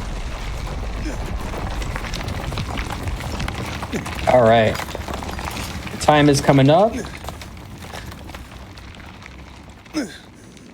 Right now. Time. GG. Thank you. That was actually, other than the Jack 2 shenanigans, that was actually a pretty decent run. Not too upset with that. Typically the game is timed by in-game time, but that's a 137. I think record's like a 132 or something. The retries are probably why that is so delayed there. But honestly, yeah, thank you, Ek, for having me on. I appreciate it. Always love the opportunity to come show off 7. I don't run very much 7 much these days, but I ran a lot of it. If you're ever interested in seeing 7, I have all my VODs on YouTube of all my runs. I appreciate GDQ having me on. If you guys like horror speedruns or horror games in general, specifically Resident Evil, I was actually on here recently running Silent Hill 2 Remake. And I do run a lot of horror stuff. RE7 was my main game. My claim to fame is I'm the first and only person to have ever had every world record in this game at one point in time. So yeah, big RE7 enjoyer. I'm doing a lot of RE4R permadeath randomizer stuff. I'm professional. You can check me out at twitch.tv/Captain Ezekiel. Twitter at Captain Ezekiel. Everywhere is basically Captain Ezekiel. So again, thank you so much. And, shout outs to the RE7 community. Shout outs again. We mentioned him earlier, but he was in the chat a moment ago. The Demented Salad for a lot of the work he did for all the RE games, and specifically put the Out of Bounds 7 that I got to show off here today. So again, thank you very much, guys. And I appreciate everyone hanging out. Alrighty, thank you, Captain Ezekiel, for that run. Once again, if you've not checked them out, you can find the link in chat. A lot of fun, various horror games and horror game challenges. That being said, thank you all for watching. This has been your episode of Speedruns from the Crypt. We did have a focus on family episodes here. I wanted it a little bit early this time because I think the next episode's post-Thanksgiving, so it made more sense. Hey, why don't we do the Thanksgiving episode now? So by the time this is put on YouTube, it'll be there. Hopefully for all you watching, you do have a happy holidays coming up. The holiday season is here, and we do have some more festive stuff coming on the Crypt as we proceed through the season. That being said, before we go, I do just want to tell you a couple of things. One, thank you to anyone who did sub, Prime Gaming, gift subs, or anything like that. Those are appreciated and do support GDQ during the interim, so thank you very much for those. As well, gamesdonequick.com/Hotfix has all of our info for Season 4 and the schedule of the shows we have. You can always find what's kind of coming with that over at that page. Anyway, I have been your host, Dices. I do hope that you enjoy these shows. If you ever have any questions about how they go, or, just curious about what I do, you can find my name somewhere around here. I do a lot of horror myself, so hope you all have a wonderful rest of the day or night. We will be having a replay coming up in a moment. If you didn't miss either Crosshair or Speedruns from the Crypt, you can stay tuned as we'll be playing both the shows again after a break. Have a wonderful rest of the day and or night, and take it easy.